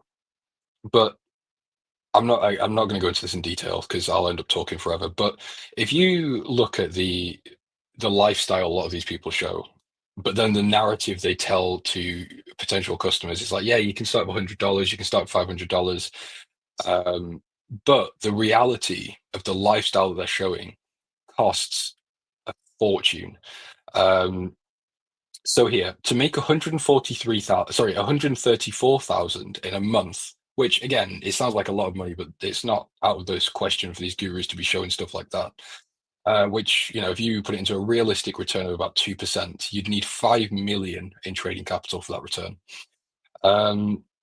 A private jet charter from London to Ibiza one way is 12 to 18,000. A super yacht charter can be up for a week is around 150,000 plus 30,000 for port fees, extra fuel, all that stuff. Obviously, that's not including property taxes, property fees, leases, whatever else there is. So, yeah, the point is, and how much do these guys actually have in capital? Because to maintain a lifestyle on, the private jets, the Bugattis, the Lambos, you would quite literally need,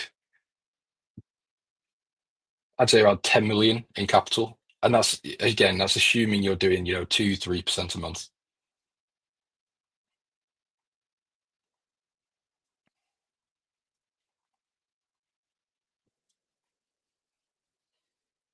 Open an NQ trade long right now. Let me see. No, definitely not right before Trump speaks. I am S&P long though here. This one's actually pulling back a little bit.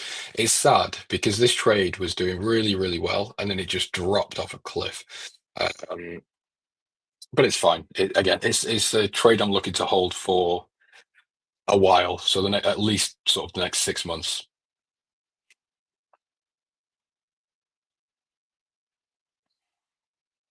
Broker provides rebates. Yeah, that's the thing. You can get a lot of rebates and you can get commissions and stuff like that. But again, is that really paying for the Bugatti, the private jets, the Lambos, and penthouse in Miami and all that sort of stuff? I don't know. I'm not saying I've got a problem with selling services, because I sell a service. I've got no issue with that. The issue I've got is the sort of false hope that people get drawn into. It's like, if you start with $100, you can have a lifestyle like this. No, you can't, buddy. Good luck with that.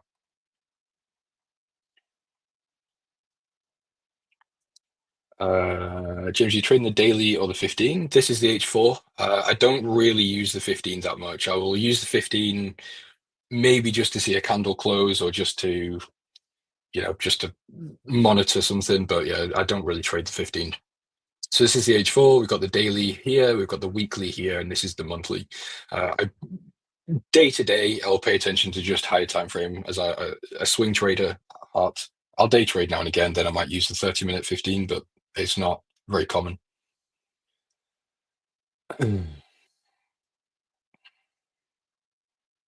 Waste time here. Yeah, it's a good place to waste some time.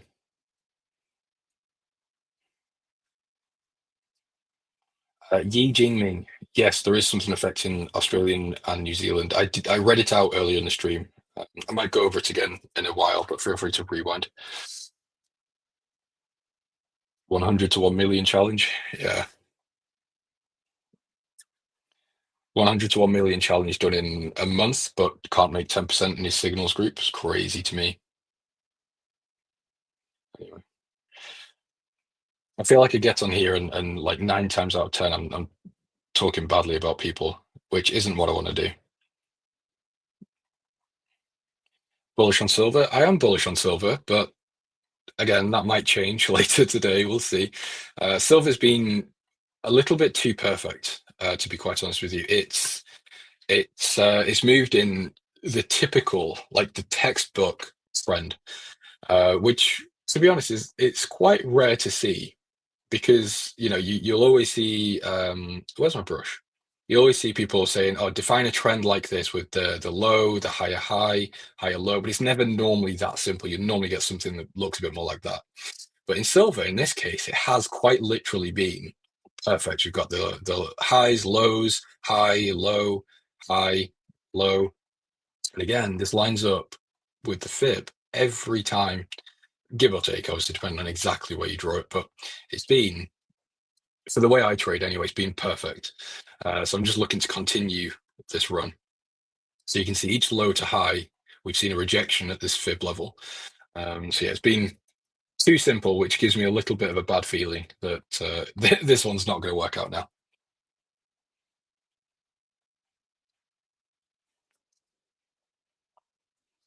What do you think Trump will say? I think it's going to be very standard, 10% tariffs, but as I was saying earlier, I really don't trust him, so could be anything.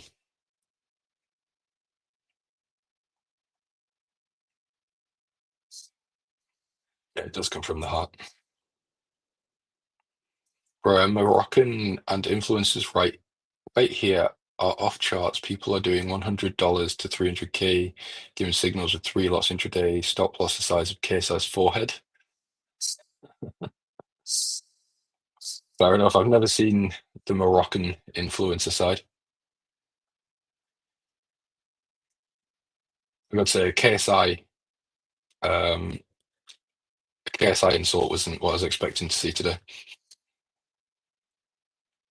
Do you only trade certain FX pairs? Typically, yes. I stick to G10s, so the major currency pairs, but I will sometimes go off textbook. So sometimes I'll look at something like, what was I looking at earlier? The dollar sec. So maybe, if there's something that really is piquing interest, But again, it's not something I would look at day to day. It's something if I see an article or I see a report or I see something that's like, oh, I didn't notice that, or maybe I should look at that, then yeah. But yeah, I describe myself as a very, it's like a stale piece of brown bread.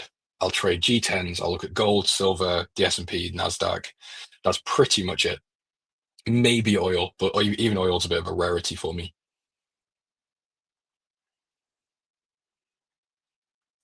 Anyone planning to go CAD Swiss long? To be honest, I think CAD Swiss is. I want to say it sounds like a horrible idea. That might sound a bit rude, but if you think about what's happening tonight, it's tariffs. If tariffs shock or it's worse than expected, safe havens are going to go up. So that means the Swiss is going to go up. CAD likely going to continue lower. So this market could potentially fall off a cliff. And again, I want to highlight the word could. I'm not saying it will. But yeah, going long CAD Swiss sounds dangerous to me. Euro yen, pound yen tend to move on same direction most of the time. Well, yeah, I mean the euro and the pound are correlated. You trade in the yen at the same time, so makes sense.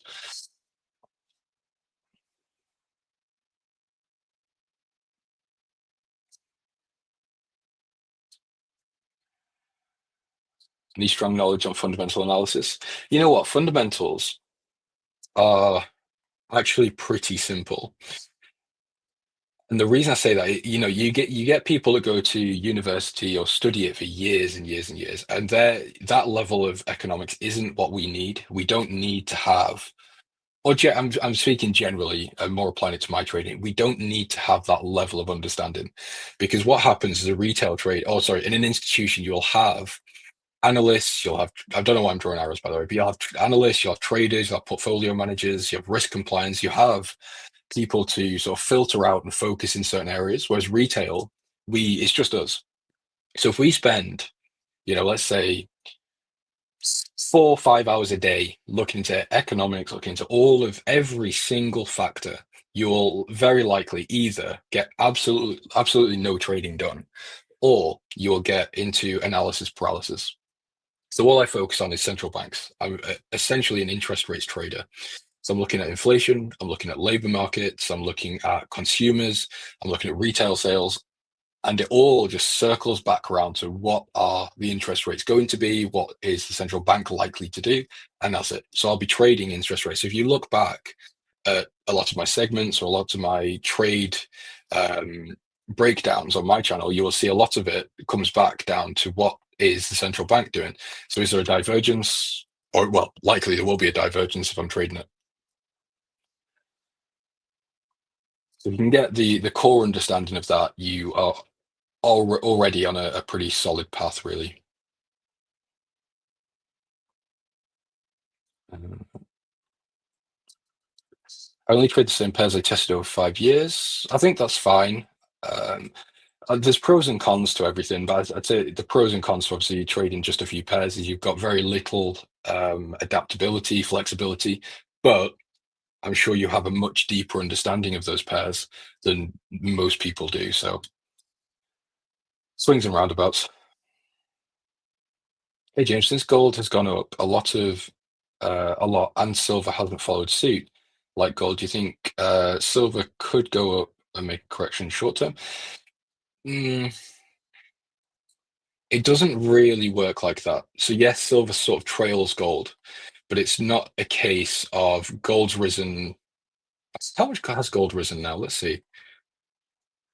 Let's just do a quick comparison because I'm not 100% sure at this point. So since 2022, peak to trough, we've had, wow, almost 100% gain almost on gold. So that was November 2022. Now let's do the same on silver.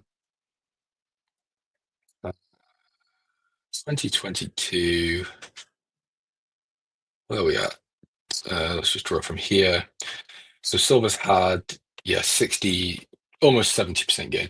So it doesn't mean just because gold's had 100% or 93% gain, it doesn't mean silver's also going to have a 93, 100% gain. It just means if gold is going up, generally you'll see silver also going up. But don't forget, silver is an industrial metal, not just precious metal like gold. So there are other factors influencing what silver's doing. So yeah, what I'm trying to say is I don't think that we're just going to see silver rocket because gold has done over the past 3 years or 2 years, whatever.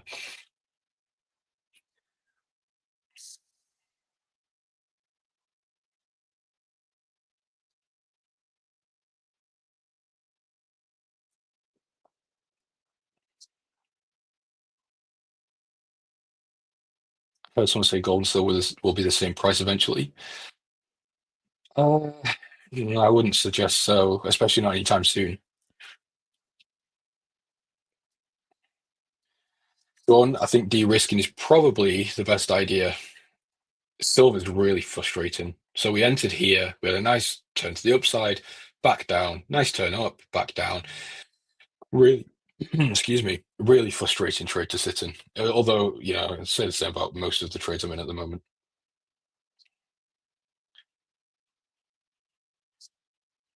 I've looked at the gold index. No, I've not. Not recently, anyway. Okay, let me just check times here. Okay, you've got Chris Pulver coming on after me. So I'm on for around another 20 minutes or so. Currently flat on Darwin. Yeah, I wish I was flat. I'm not, unfortunately.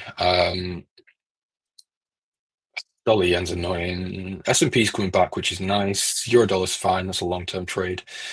Dollar New Zealand, Aussie dollar New Zealand.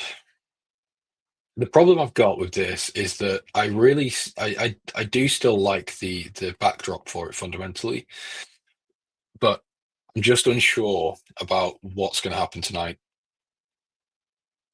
So it wouldn't be really out of the question to say the markets are really going to move around quite quickly. But yeah, anyway, what can you do? What's my favorite pair? Probably euro dollar. I really like euro dollar.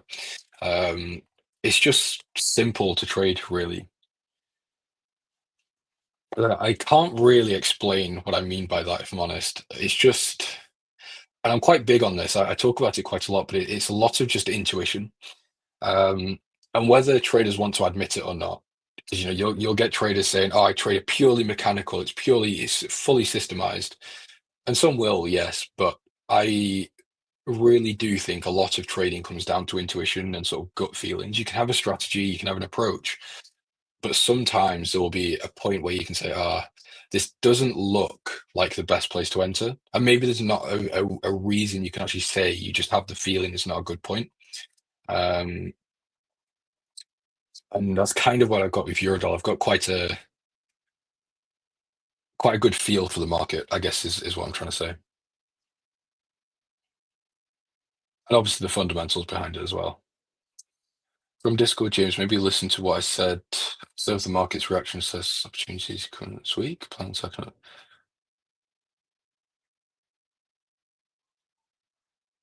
I'm confused. What do you think? Do you think I'm just placing trades for the fun of it, Sean? Alan, yeah, mine was as well, actually. The majority of my returns last year came from euro dollar shorts. Majority of my profits from EU. Yeah, EU is just, if you can get the hang of it, it's very, very simple. I say it's simple. I'm obviously not. I'm not saying that I win all the trades I take on euro dollar. I'm just saying that its behavior is very consistent. The drivers are quite easy because it's two very mainstream central banks, if you will, or very large ones with the ECB and the Fed. It's quite simple. I think the best buying position for gold will be 28.30, 28.05 if it returns that low. Let's have a look.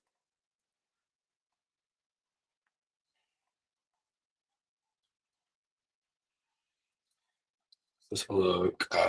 What did you say? 28.30.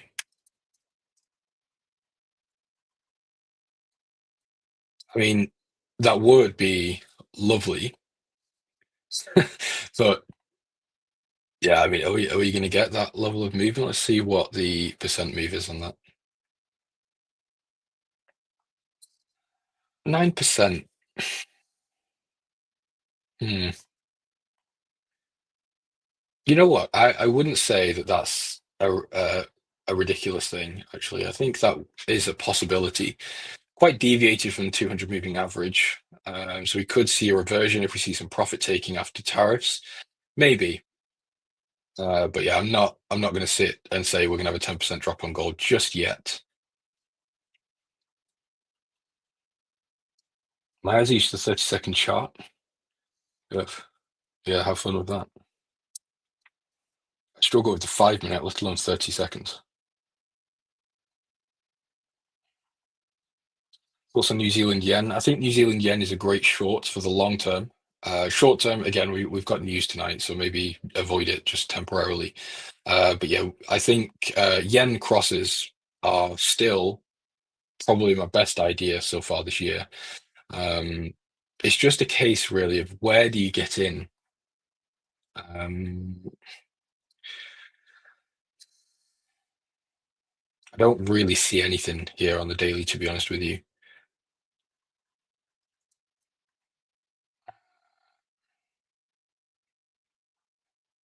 Yeah, I'll be honest. I don't see an entry right now, but I like the idea of going short. And I like the idea on all of the yen crosses.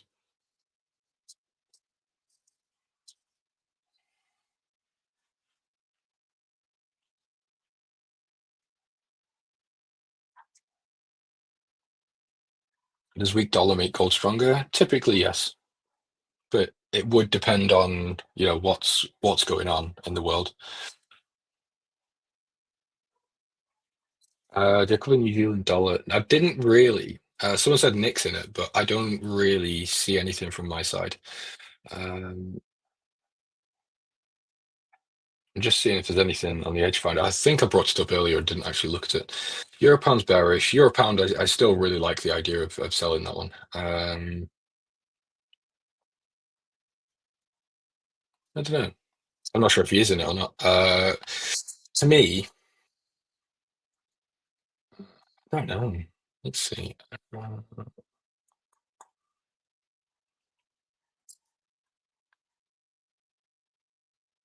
So long-term bearish on the dollar.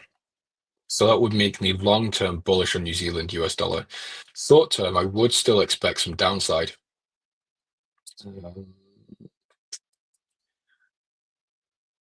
Actually, you know what?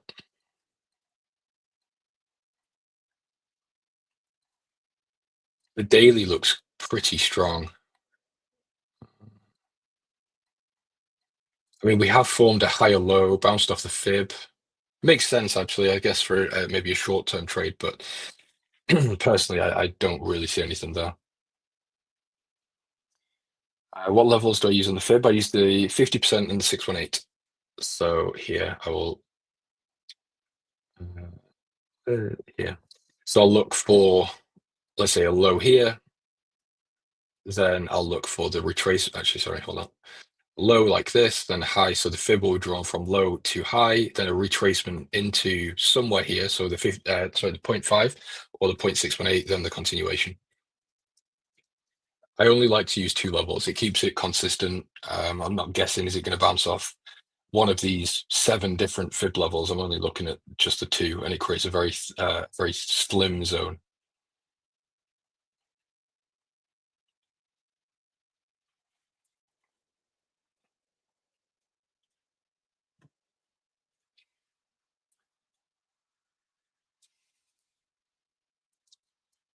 So silver trade, yeah.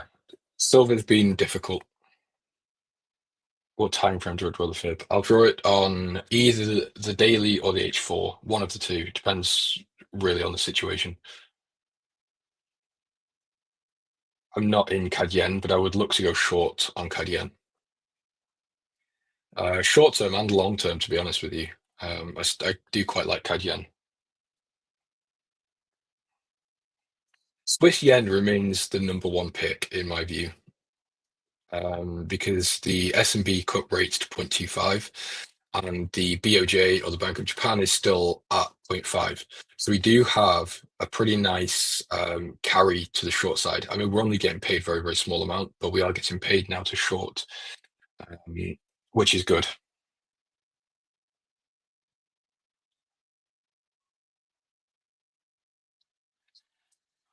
As long as I hold a swing trade, not that long. I'd say I think it was maybe 6 weeks, give or take. I'm not sure, to be honest with you.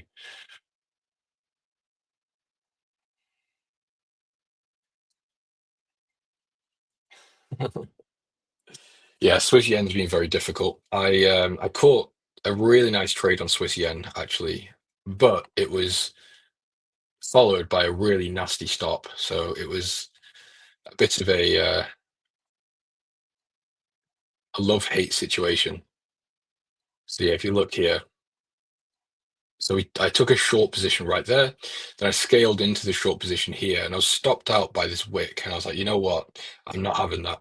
And I say that because the daily still looked really nice at this point, so I took another short position that played out very well. Actually, I caught essentially this whole downside, but I missed this high to short again, which is unfortunate. So I am looking to get in again, but I kind of stopped looking at Swiss yen for a little while, and I seem to have missed the ideal entry back during this period here, where we were rejecting this 200 moving average. We saw this previous level here. It's not a huge level, but it was still something I should have really been paying attention, but I just wasn't. 6 weeks is a lot of patience. So 6 weeks isn't too bad. I've got a friend that holds trades for years, months. It's crazy. That's real patience. I couldn't do that.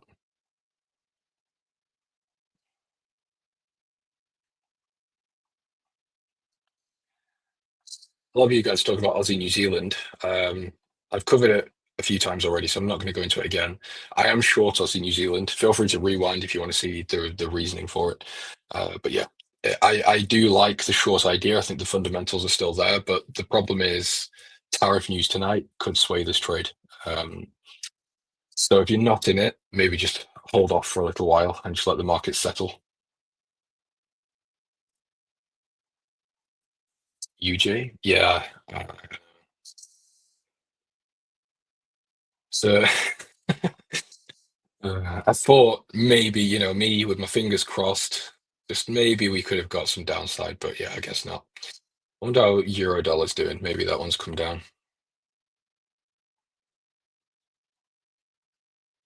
No, it's not. So euro dollar yen goes up, euro dollar stays in drawdown. Oh, relative.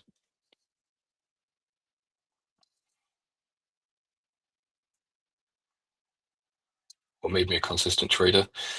Um, Simplification. So I think a lot of traders go through a very typical cycle. I think I've spoken about this before. But you'll start off normally and you say the market looks like it's going down, I'm going to sell. Market looks like it's going to go up, I'm going to sell. And normally traders will come in, or people will come into trading with very, very simple basic ideas, but obviously that's not really the way to be long-term profitable. So then they'll go into super complex things. The basics don't work, maybe I'm missing something, and then they'll go to crazy stuff. And again, that's not really, or generally, that's not really to long-term profitability. So then the way I did it was I stripped it back down to just the basics and introduced fundamentals. So I would just trade essentially support, resistance, the fib, look at the trend. I'd say, okay, well, the market's moving down, might reject here. Central bank's cutting, this central bank's hiking. I'm going to go long or short, and yeah, just really simplifying the technicals and going more into economics.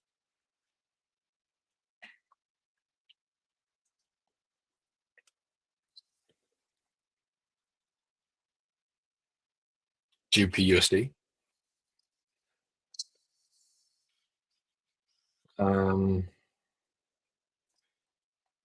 I do think we are due for some downside on the pound dollar, but it's more just looking for a correction or a reversion. Fundamentally, I'm actually more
Okay, so it seems James froze. We're just going to hang out, I guess, for a second, and he'll probably be back here in a minute. Looks like Nick's coming to the rescue, so I'll bring him in now.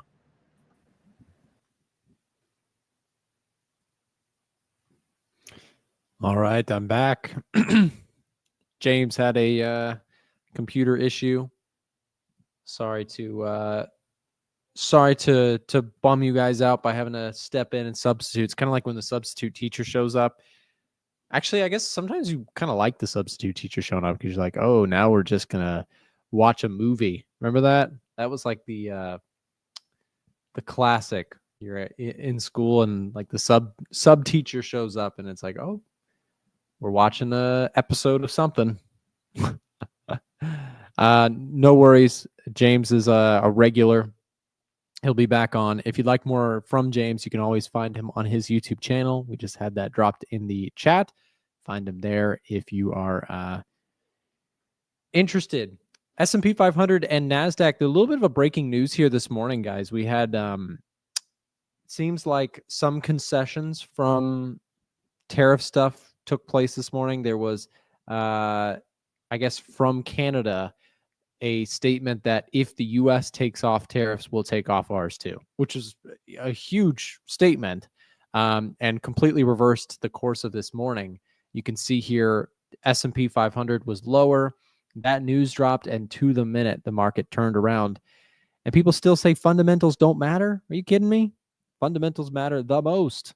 Technicals, bear, and then all of a sudden fundamentals, boom, there it goes.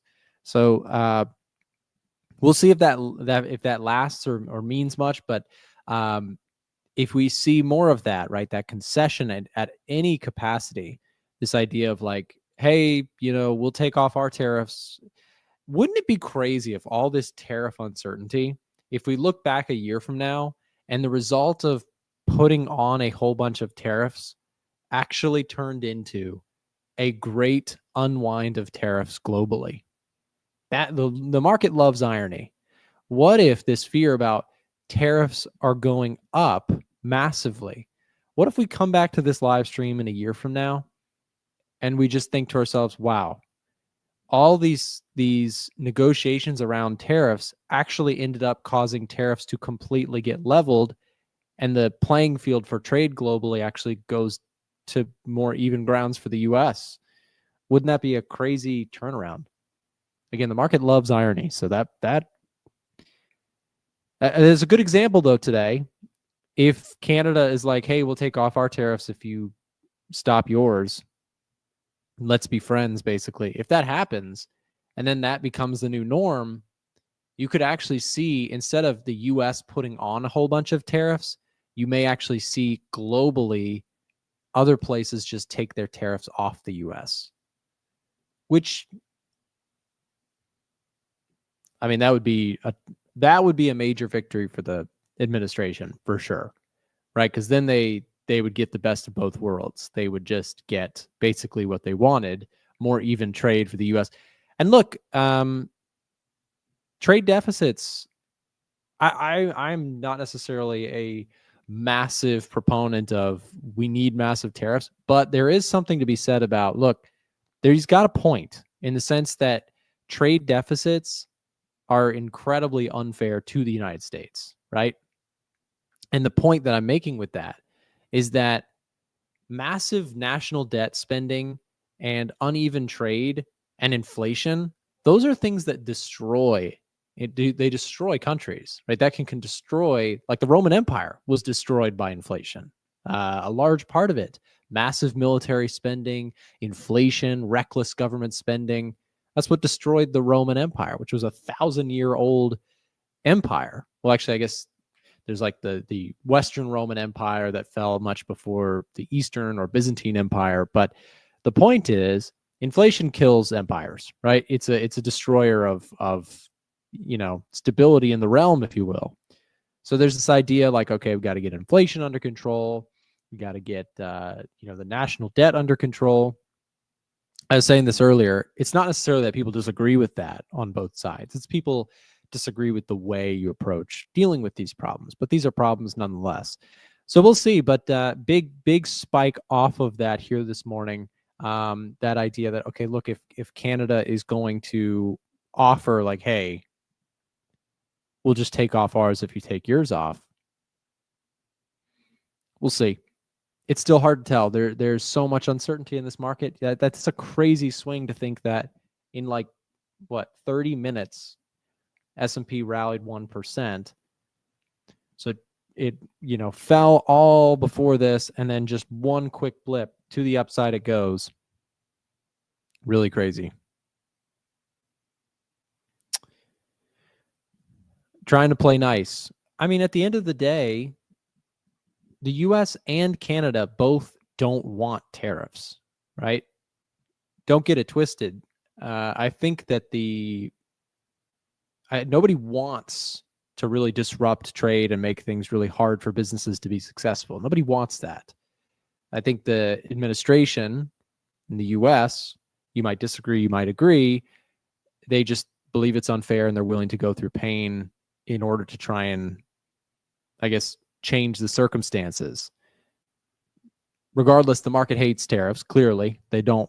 Any escalation tariffs, terrible. Any progression in tariffs perceived as positive, meaning progressions as in, hey, let's sit down and talk about this, right? Every time there's a meeting between a global leader and Trump comes out and says, hey, it went really well, the market rallies. And every time there's a breakdown in negotiations, the market sells, right? But we'll see. I mean, it is a crazy time. And, for me, I look at this market and I say, look, I think the worst, you kind of saw that, right? You saw the way this market is positioned with this move right here. I think this is actually really telling to how this market is behaving right now. Just by default, the market is bearish. One positive news, boom. See that? That's something to think about. That's something to pay attention to. Usually the market moves the exact opposite way to this. It trails higher by default, and then one little bad news and it does that. Look what we're seeing. Sell by default, and then sharp pop on anything good. Really interesting. Alan, I'm with you. I think the worst case is priced in. I think the market is so pessimistic. Actually, I don't think that. I know that. That's not a look at this survey and you tell me how optimistic the market is, right? Look at this. This is the AAII Investor Sentiment Survey. We're going on 1, 2, 3, 4, 5 weeks in a row of 50% or greater bearishness in the markets. People who have wanted to sell have already been selling. They've been selling. For you, if you're a bear right now, my cautionary tale would be, okay, what next? You had the 10% pullback. You had the 15% pullback in the NAS or whatever.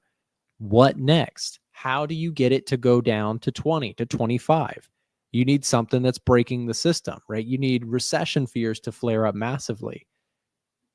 That's what you need. If you're a bear right now, if you're like, no, I think we're going to have a leg lower in this market, okay, that's fair. But what is the next catalyst? It can't be tariff uncertainty. We already have peak tariff uncertainty. It has to be massive, tariff oppression that could get it to go lower. But sentiment is already bearish. Everyone's already sold, right? Doesn't mean it can't go down. I'm not saying this is a guarantee it's low. I'm pointing out that if you are a bear right now, I would just caution you, because here's the thing. For this market to make a leg lower, for this market to do this, I think you need a major catalyst, a new major catalyst to keep it going, right? In 2022, we had a pretty sustained and impressive bear market. And this was the interest rate hike sell-off. Really, I don't know what they're calling this in historical terms, but it's got to be something with the inflation scare and interest rates rising, right? Because what kept this market going down? You'd have these big legs lower, and then you'd have these rallies, and then it'd be like, okay, what's going to take us lower? Oh, inflation ticked up again, right? What's going to take us lower? Inflation ticks up again. Fed can't cut rates. They got to hike them further. Inflation's not done. That's what was keeping the market down, down, down. I'm annoyingly bullish because at one single meeting, Trump can take away a ton of pain. That is if it happens soon. If this prolongs too long and we start seeing a recession, it derails. And I think Trump and team knows that. So that's what's interesting about this sell-off is like at one moment, Trump could have a meeting with President Xi. Trump could have a meeting with, the Canadians, the Mexicans, and stroke of a pin, take away a lot of the pain if he wants to. You see what I'm saying? So that's where I'm like, if you're a bear, I just don't know how confident you can be a bear. That's my opinion. Feel free to disagree with me. Plenty of people do. Comment section of my videos has been pretty bearish. So I'm not saying that we can't go lower. I'm just pointing out, be constructive. Think about the positioning of this market. And let's face a fact really quick. One good piece of information, we're going higher. One bad piece of information, not enough. You need lots of bad information to keep this market going down. Does that make sense? That's why I think the risk to reward is so skewed here in favor of the bulls. Everybody's bearish. Look at the put to call ratio. Here's the thing about today's price action, okay? If you are somebody if you trade options, a lot of people trade options or just, for example, if you're trading the indices, if you're trading options, if you're trading stocks, here's one thing you need to know. When the put to call ratio goes up, that means that options are expensive. What does options being expensive mean? Options being expensive means they're priced for big movements ahead, okay? In fact, they're priced right now for huge movements ahead. So there is a likelihood that we're going to see big swings one way or the other, down or up. We could see a takedown of the low. But when puts, right, are very expensive, what does that actually mean? So let's say you want to buy puts. I want to buy protection. I want to bet that the market's going to go down lower. So you buy puts and you say, I think it's going to go down here. That's your bet. Well, that is very expensive to do right now because that's what everybody wants to do. Everybody wants to buy puts, okay? Now, I know I am going through this, and even if you're not an options trader, stick with me because this is really important. I use the options market all the time for my analysis. I do trade options, but most of my trading is not options, but I still look at the options market obsessively. It's a very powerful market to look at, especially if you're an index trader. So stick with me. Everybody's buying puts right now. When everybody buys puts, what that means is this put, this strike price or whatever, let's use SPY, for example. This is, everybody trades SPY options or SPX options. Let's just say this is our scenario. And you want to buy the 540 puts. Like you think this market is going to crater lower. And so you want to buy the 540 puts. If the market is at 540 or below, you would think, okay, I'm going to make money, right? No, because if you buy the 540 puts, and I'm just going to throw it out there. In fact, Chris Pulver is on the line. Maybe we can ask him about this, but the 540 puts, right? You want to buy the 540 puts. You don't get to make money if it's at 540 or lower. If you're just straight up buying the put, right? It has to go beyond what you pay in premium. And that premium is very expensive. So what that means is your break even gets moved out further lower because you're paying a premium. So my point is everybody's doing that right now. So it's pushing premiums to be very expensive. And so when premiums are very expensive, you don't need a modest sell-off to make money. You need a crater in the market to make money, right?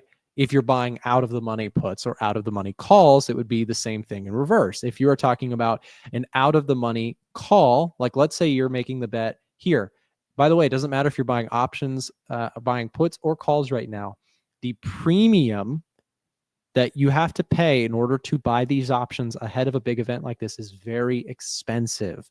You cannot buy calls or puts without putting up a large amount of money through premium, unless you do one of a more constructive way of doing it. You could do, you could buy an iron condor. There's different ways to do this, or you could buy put or a put debit or a call debit, all these different ways you could do it. But my point is just this: options are very expensive right now. What you have to pay in order to get, it's kind of like in Forex, the spread goes super wide. It's the same thing in options.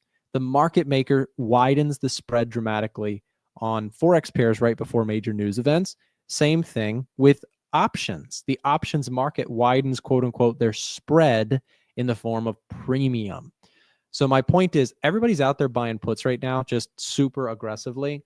And I just think you got to be careful with that, because when everybody is convinced the market's going to do something, even if the market goes sideways, all those people who are buying puts and calls are going to lose money. That's why the market maker makes the money most of the time by selling options, because they sell those juicy premiums to the people and they collect the profit most of the time. Not always, right? There's times where options make a lot of money for people. If you're long puts and the market tanks, or you're long calls and the market rips, you can make a lot of money. But most of the time, options actually expire worthless. So it's really something to think about.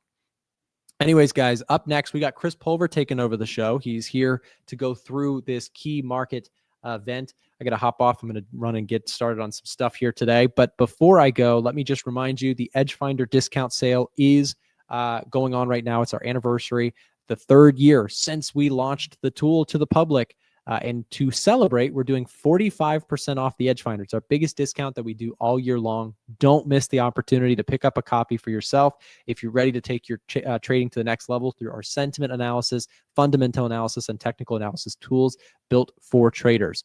Don't miss it. Again, 45% off. Use the link right here. Up next, we got Chris Pulver taking over the show just after this.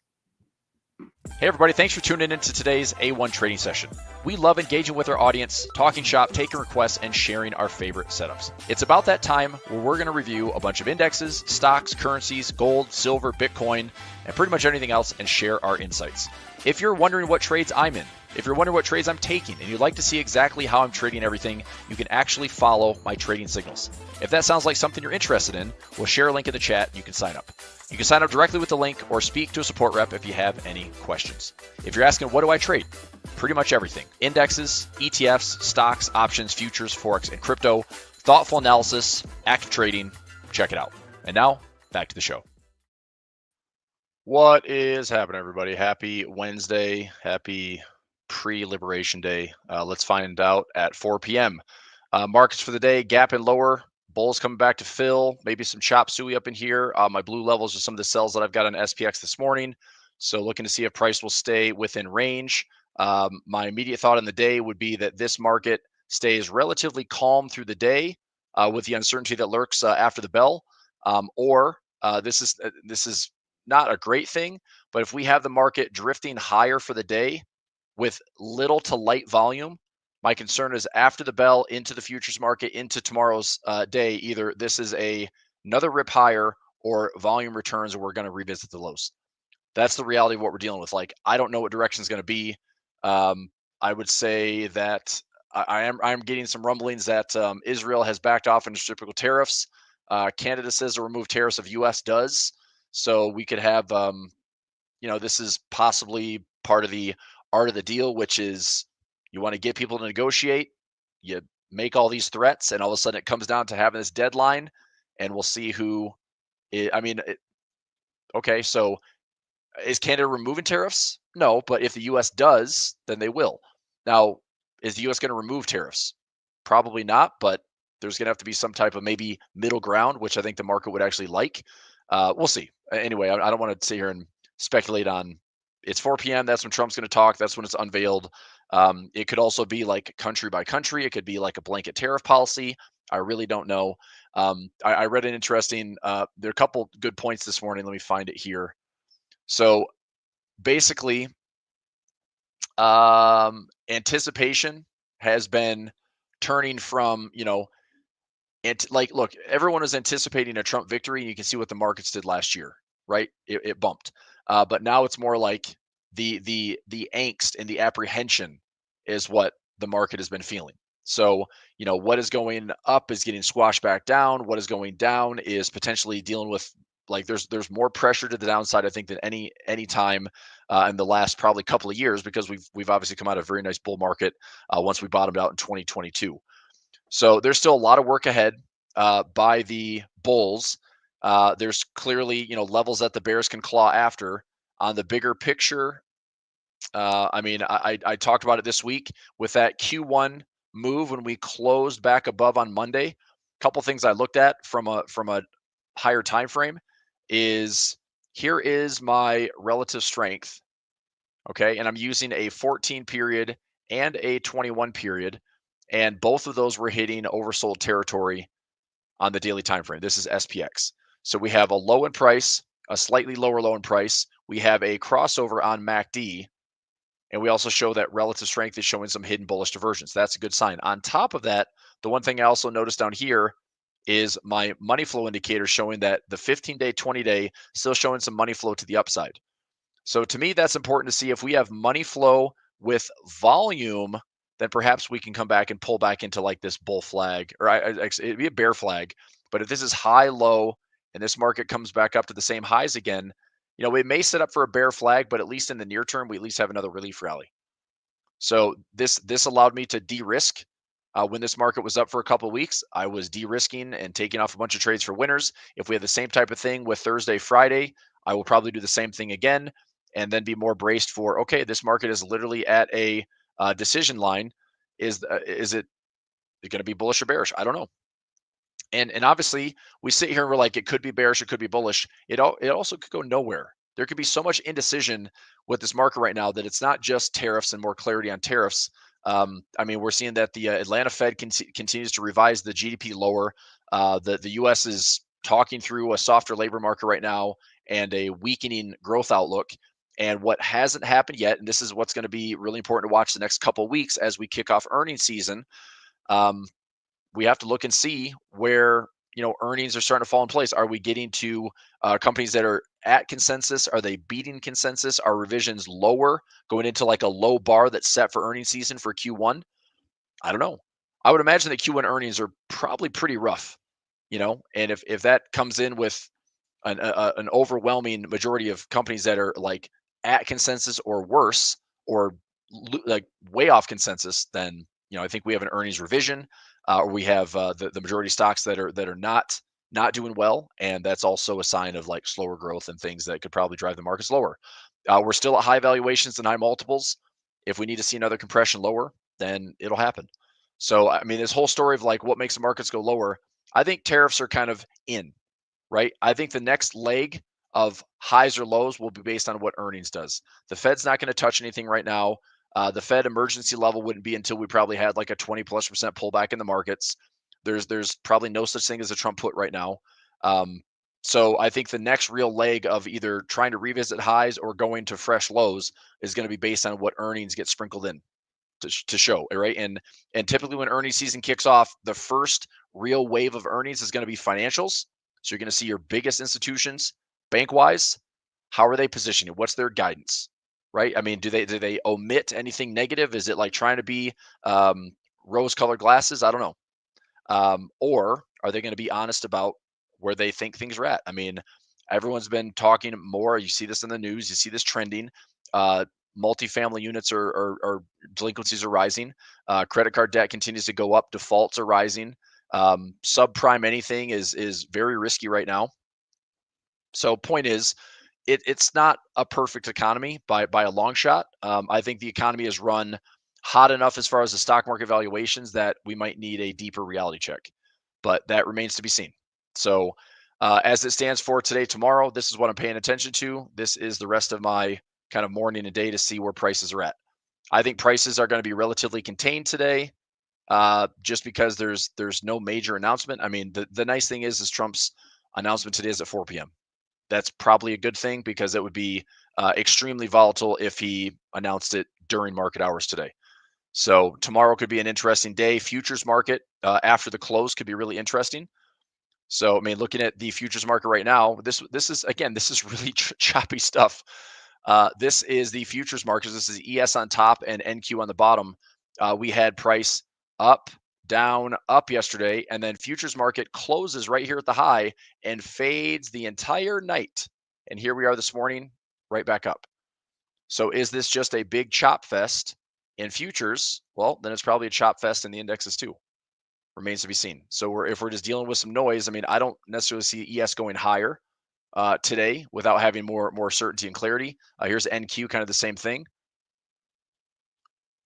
Came back into some previous lows. Here's the high from yesterday. So do we run up there, pause, and stay indecisive? You know, after market, when futures is still open until 6 p.m., is there a run right there? Maybe, right? Close from 5 to 6. But from 6 p.m. onwards, is there more of a push? Do we get some big futures market moving overnight to get a gap tomorrow? Remains to be seen. But we'll find out. All right. So, like I said, I am seeing some positive signs, mainly with this hidden bullish divergence and some money flow coming back up into possibly a little short-term rally. But that does set up for a pretty obvious bear flag. You know, the bulls are just going to have to continue to check boxes. If the bulls can get above 57, get above 58, get above 59, then sure, there's obviously bullish momentum here.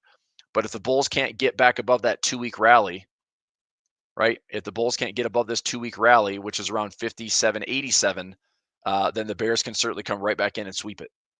So this was a very easy to see evening star. And if it does the same type of thing where we get a 1 or 2 day rally and then the brakes get put on and then the bears take it back, that could be like a 1 week push right down to the lows. And you're really no better off other than watching the market give us some short-term volatility. So we'll keep an eye on it.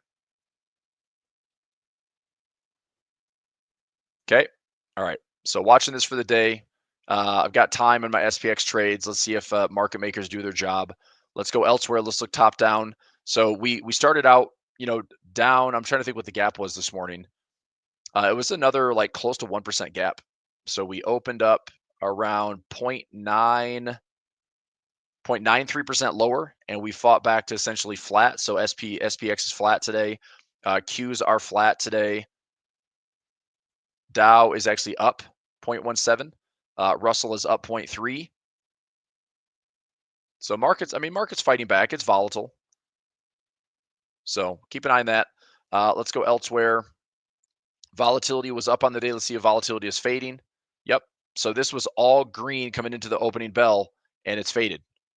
So open, it was green and then faded. This would be kind of an encouraging sign to see if the VIX can continue to either push lower on the day. We might drift higher, or going into tomorrow and Friday. I mean, we do have non-farm payroll on Friday. So I hope that the job number is adequate and it's not a huge miss because we just have more volatility. But if we can get through the Trump announcement today, market gives us some direction tomorrow, and it can sustain that direction. I mean, I'm speaking for the bulls. If they can actually, wake up and get back up towards like 57.80 to 50.100 on the SPX, that'd be encouraging. But for the VIX, having a persistent VIX that took about 9 to 10 days to flatten out, and then another rise in volatility, does it go back down again? Are we going to see somewhat elevated VIX, but in the teens as opposed to in the 20s? VIX 20s is a little bit challenging, right? We have a lot more volatility, a lot more uncertainty, but we'll see what VIX does. It's going to be pushing lower. This is a natural reverting instrument, so when we go higher VIX, we expect to go down. The way I'd like to trade that, and it's right back down towards those lows again. Part of me kind of wants to take on some shares here. Maybe. I don't know. I keep going back to this. It's like, am I that excited to make, even if I bought 100 shares and it goes up $2, $3, I don't get that excited. And I'm also in the wake of, do I want to double down if we have another big volatility event? Not really. So I think I'd rather just scoop this up at a very scary VIX price. If the VIX is up to 30 plus, 40 plus, then yeah, I'll probably take a dip in some SPXY. All right, dollar index. Dollar, I'm looking for the dollar to get a little bit softer. Currency strength chart on the day. We have the New Zealand getting a rip. Aussie was and then faded back. Euro's getting a little bit of a run. CAD is softer. Volatility wise, New Zealand dollar caused some movement. So our, Euro New Zealand retracing, Pound New Zealand retracing. This looks pretty good for my New Zealand CAD trade going up. Aussie New Zealand is going to pull back a little bit, but this could be a good position on the Aussie dollar looking a little bit better. New Zealand dollar looking even better. I still want to see if I can scoop up some New Zealand dollar back down to 5,600 or so. But yeah, dollar index, let's go euro dollar. So put in 2 positions. So this is 1. This is pending order 2. Looking to see if the euro dollar gets back to the highs, possibly makes a push into that 117 or that 111.50 area, 111.70 area just before that 112 handle. So trying to get out before this high.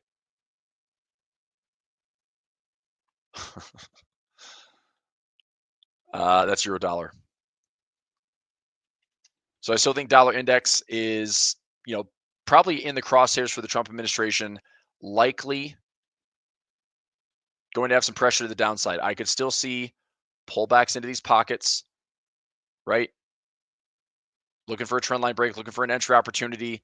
Just be aware of the move. I mean, this could be low to high, higher low to higher high. Draw your trend line. If we look like we're breaking trend lines on lower time frames, I don't think that necessarily is the top. That's why I'm taking a small trade on the confirmation and then a retest of that level. So that's why I'm positioning my euro dollar with 2 trades to see if this can in fact go lower. Okay. All right. Gold. Actually, oil first. Oil off the lows coming into this 200 moving average. I still think it's a bearish trade, but likely not going to short oil here, but rather let it go a little bit higher if it can.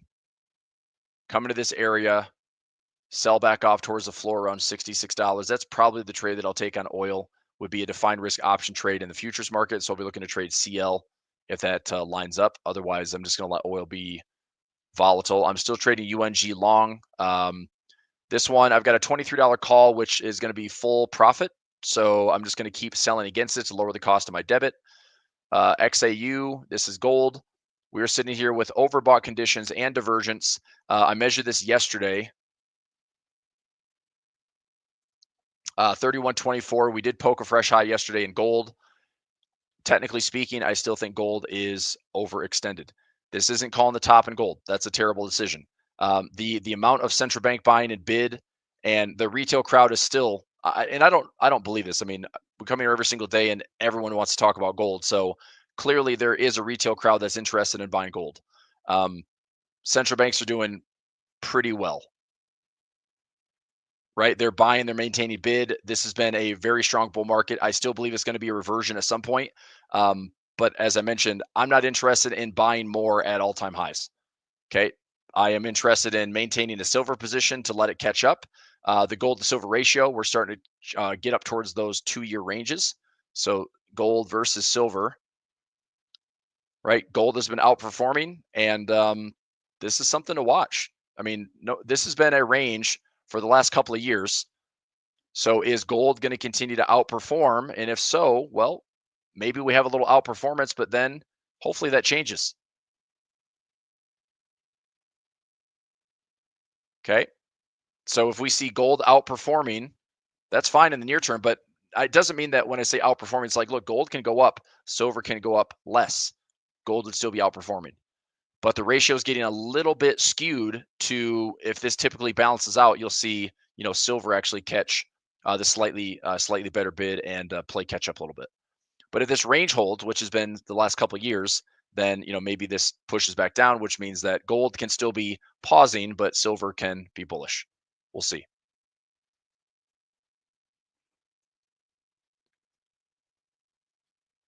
All right. So gold is doing fine. How many of you, by the way, are still buying gold at fresh highs? I just got to know. Now I say that, it's like, how many of you are selling gold right now? I'm not selling gold.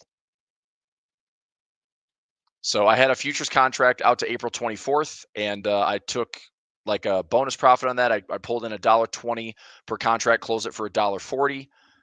That was a nice little income trade, and that was actually, I mean, in a way, it was calling the top mechanically with an options trade, but I'm glad I'm out of the trade because we have gone up another, 100 points, which was fine because my threat level was 32.50, so it wasn't really a big deal. But I'm curious what that'd be trading for if I was going to be under any pressure. Otherwise, I'd have a bull trap, and it would have been like potential $600 winner instead of a $140 winner. But I'm really curious to see like what retail traders are trying to do. I just don't think this is the train that you want to fight right now. I don't think calling the top on gold is smart at all. If you're trying to be somewhat aggressive on trading gold, okay, then at least wait for a trend line to break. And I know that's not easy. You know, I've been there. I've traded all sorts of anticipation. I've traded all sorts of what I think is going to be the top, but it depends on the instruments that you're trading. You know, so gold, it's like, okay, well, what makes it a top? Well, all I have to say that this could be a topping area would be I have price making fresh highs and I have momentum disagreeing with that. So I have divergence. If I go to a macro picture like this and look at gold, is there anything that tells me this should be going down? Okay, so we have RSI overbought. We have money flow that is starting to show some peaking, which is interesting. I see a little bit of divergence on my MACD histogram. That's about it, though. That's about it.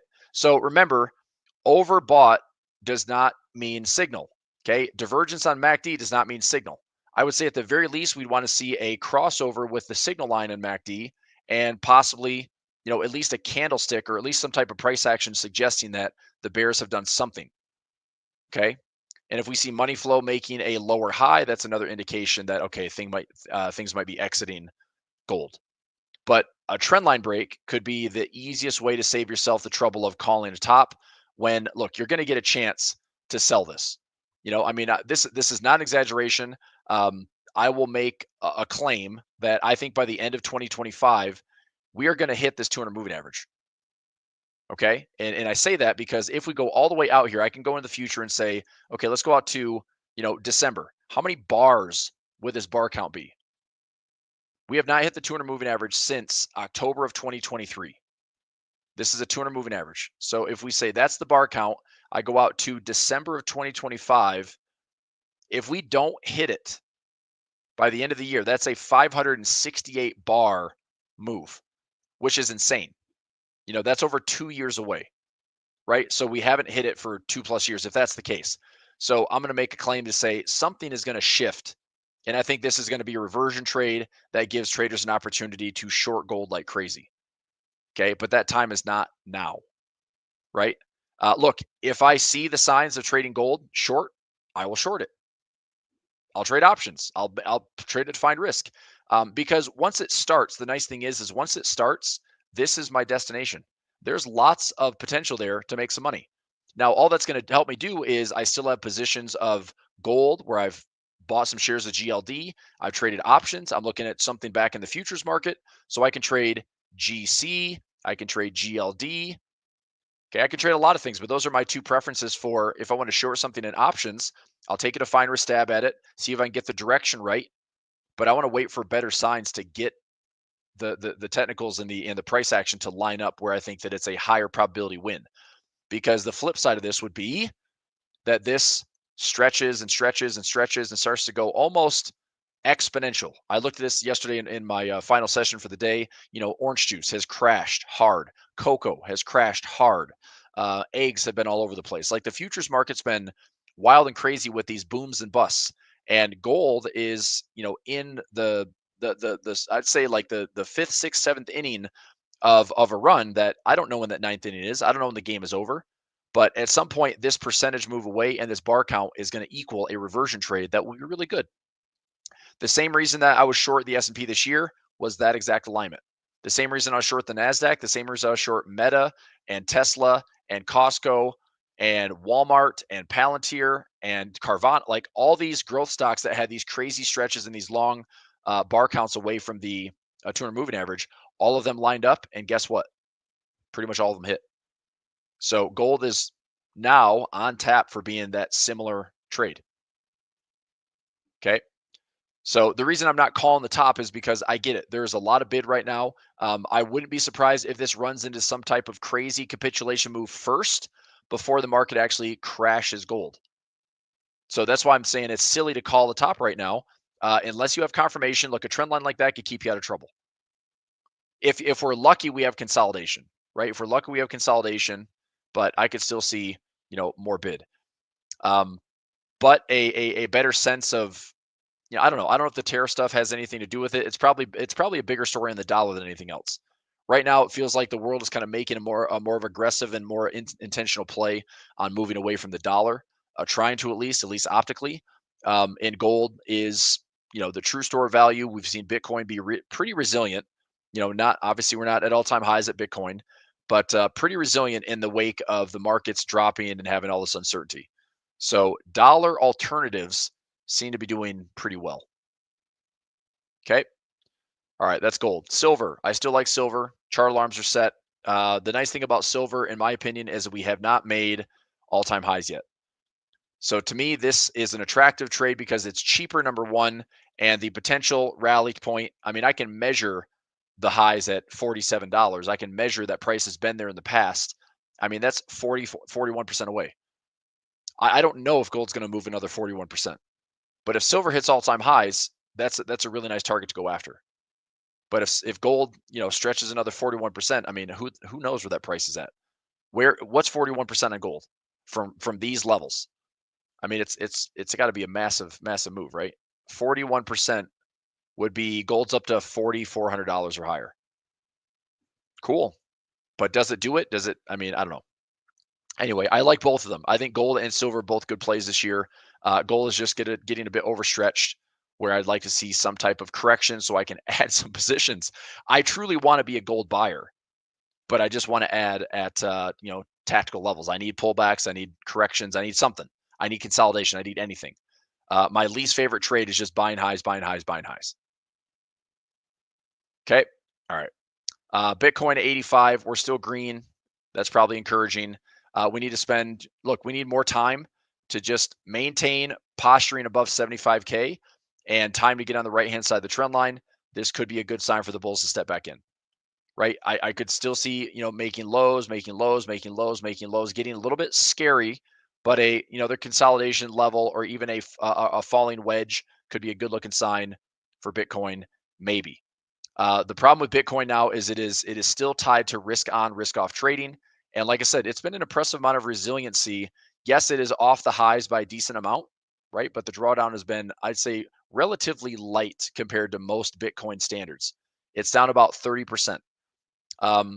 Arguably, the market down 5%, 10% has created 40, 50, 60, 70% pullbacks in Bitcoins in the past for the last, 10 plus years. So 30% is pretty well contained. We could still have about a 40 to 50% correction and still not really do any major technical damage here. But I think the big line in the sand for Bitcoin is around 70K. If we break below 70K, that's not good. Unless it's a bear trap, 70K or lower is not a good look for Bitcoin. So I'd like to see it stay above 74, 75K. I'd like to see it stay off these lows and go sideways on the right-hand side of the trend line, give the bulls a reason to rally. I'm sure everyone would be excited to see Bitcoin get back to highs. That'd be a bit of a return to risk on trading, which wouldn't be awful. MicroStrategy as a proxy.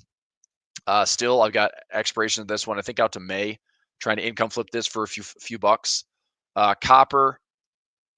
I'm going to see if copper is going to get a bid sooner than later. This has been a really nice run. This trade expires, I think, now or soon. Positions on copper.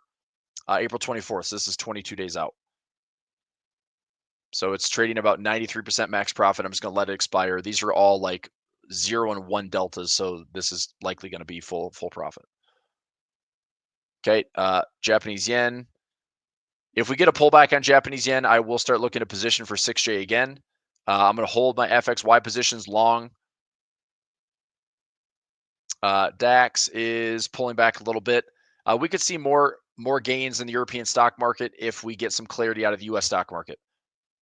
In fact, let's say that the U.S. Celebrates this tariff clarity and the U.S. markets go back up. I think this move in the U.S. would be good to show global economy resiliency. We could probably see a renewed interest in trading DAX, renewed interest in trading China. There's been a lot of outperformers that are non-U.S. Pretty much all of Europe has beat U.S. this year. China's beat U.S. this year. Some parts of Latin America, Brazil's beat U.S. this year. So that is a good sign. And I think if we have at least some optimism of the U.S. market not going dramatically lower, then I think these maintain, this kind of bullish posture. I said this week. If the U.S. market dips aggressively lower, Europe's going to get pulled on with it. China's going to get pulled on with it. The global economy is going to quickly tighten up. You're going to see a run for the exits. Liquidity is going to be getting more drained, and outflows will be more prevalent than inflows. Okay. Fez, that is Eurostock ETF. FTSE, still pretty well supported. I personally like DAX a little bit better. Argentina, I want to see it hit this 200 moving average. China still slightly fading off that fresh high for the year in March. Here's Brazil, want to see it get above the 200 moving average. ILF Latin America, same thing, above the 200 moving average. MAGs, if you want to see some risk on trading, you're probably going to want to see MAGs go up. Again, even if this is a flag opportunity, high to low, even if this is a flag position, okay, that works. So cheering on some MAG 7, even in the short term, that's going to help provide some posture to the market. The technical concern with this would be that MAGs is continued to get rotated out of. If it continues to slide lower, the saying is that flags fly at half mast in the markets. So you take this move here and you measure it. So if you want to see a severe buying opportunity, but also a struggle bus on the MAG 7, it's going to be this. You take this high to low swing for that flag, and let's say that whatever March 26th high we put in is the high. You measure this move out. MAGs to me would not be a buying opportunity unless we're under $40. So I would say, you know what? I position for that at $40 with recent highs on MAGs all the way up to 58. Now, longer term, that's a good trade. But there's clearly a big rotation out of it. That is 50% to the upside to get back to those all-time highs. I mean, if you look at the companies themselves, I still like them. I still like Apple. I still like Amazon. I still like Google. I like Meta. I like Microsoft. MAG 7 is still a good play. If we see the valuations at attractive levels again, these companies all make a ton of money. Fundamentally, they're still as strong as ever, right? I mean, there's a sentiment correction, there's an overconcentration correction, but fundamentally, these are still very strong companies, right? So we'll see. But it's obviously a painful lesson to see, like, the market, and it's been talked about and telegraphed for months before it was actually happening. Many times in 2024, we were talking about the 30+% concentration in 10 stocks, 30+% concentration in 10 stocks. It was all over the place in 2024. So it was a combination of end of the year, seasonality, what happens to a new year in 2025, necessary rotation, and then you throw tariffs on top of that, some uncertainty in new administration, and here we are. Market has a nice little haircut. Now the question is it a correction, or is it something getting worse? Right? We don't know. So a 10% move is a correction, right? I mean, we had almost 11% in the S&P, 15+% in the NASDAQ. That's a correction as long as the bulls start to show up. But it's a correction that can quickly slide into a deep correction that can quickly slide into a potential bear market if we cross those 20% thresholds. Okay. All right. Tesla's still hanging out at 263. I'm probably not going to press my luck on Tesla, and I'm just going to let it get called away this week. I say that, but I could probably push into earnings a little bit. So earnings is the 29th of April. If we see a bullish day tomorrow, right? Let's say that everyone gets all excited, the market's up with gap higher. If we can maintain a gap higher on Thursday and close higher with Tesla, I'll probably roll this out for another call and try to pull another $200 to $300 per contract. And if I can, I've got 300 shares of Tesla. So if I can pull another $2 to $3 of credit, make another $600 to $900 in profit on that trade by holding an extra week with a strike at 247, I'll do it. So anyway, I'll make that assessment like Thursday to Friday.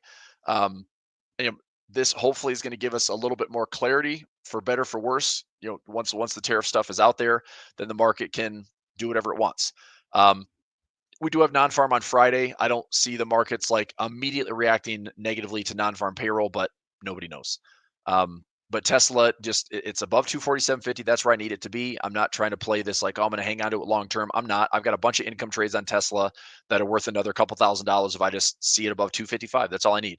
So if I took the shares, dumped the shares, and avoid assignment on the other ones, I've got, I don't know, probably for the 3 accounts that I'm primarily trading on, probably close to $8,000 to $9,000 in maybe a 3-week turn, which isn't bad. So yeah, I'm not like long-term anything right now. I'm trading for income. I think that's the best place to position. If we get like crazy discounts, this would be the market flushing lower. Then I'm talking long-term positioning. But for right now, I'm just going to continue to battle. Okay. All right. Berkshire Hathaway sitting near all-time highs. I also want to look at the bond market. We're trading at 91.67. I've got calls in April at 92. So I bought a deep in the money call. It's deep in the money call. Let me check this one on TLT. So TLT is a 65 by 92. As the end of the month approaches, I may look to roll this out and up because I have this all the way out to January 2027. So my goal realistically for TLT is that I would like this, if it's going to get called away for a diagonal spread, I'd like it to get called away as close to 100 as possible. That's my TLT target. Now, I could also just buy shares of TLT and sit with a yield, right? Where TLT yields about 3.65. I still think there's some work ahead with like, what about the Fed? What about rate cuts? How does this affect it? I mean, if the Fed cuts early, which I don't think they necessarily will, the right now the expectation is June, but if the Fed cuts early, I still think the bond market and the yield market react adversely. Just like in September, we can go to the 10-year yield, which I was kind of excited to see the 10-year dropping. This is when the Fed cut in September last year. The yield market did the exact opposite.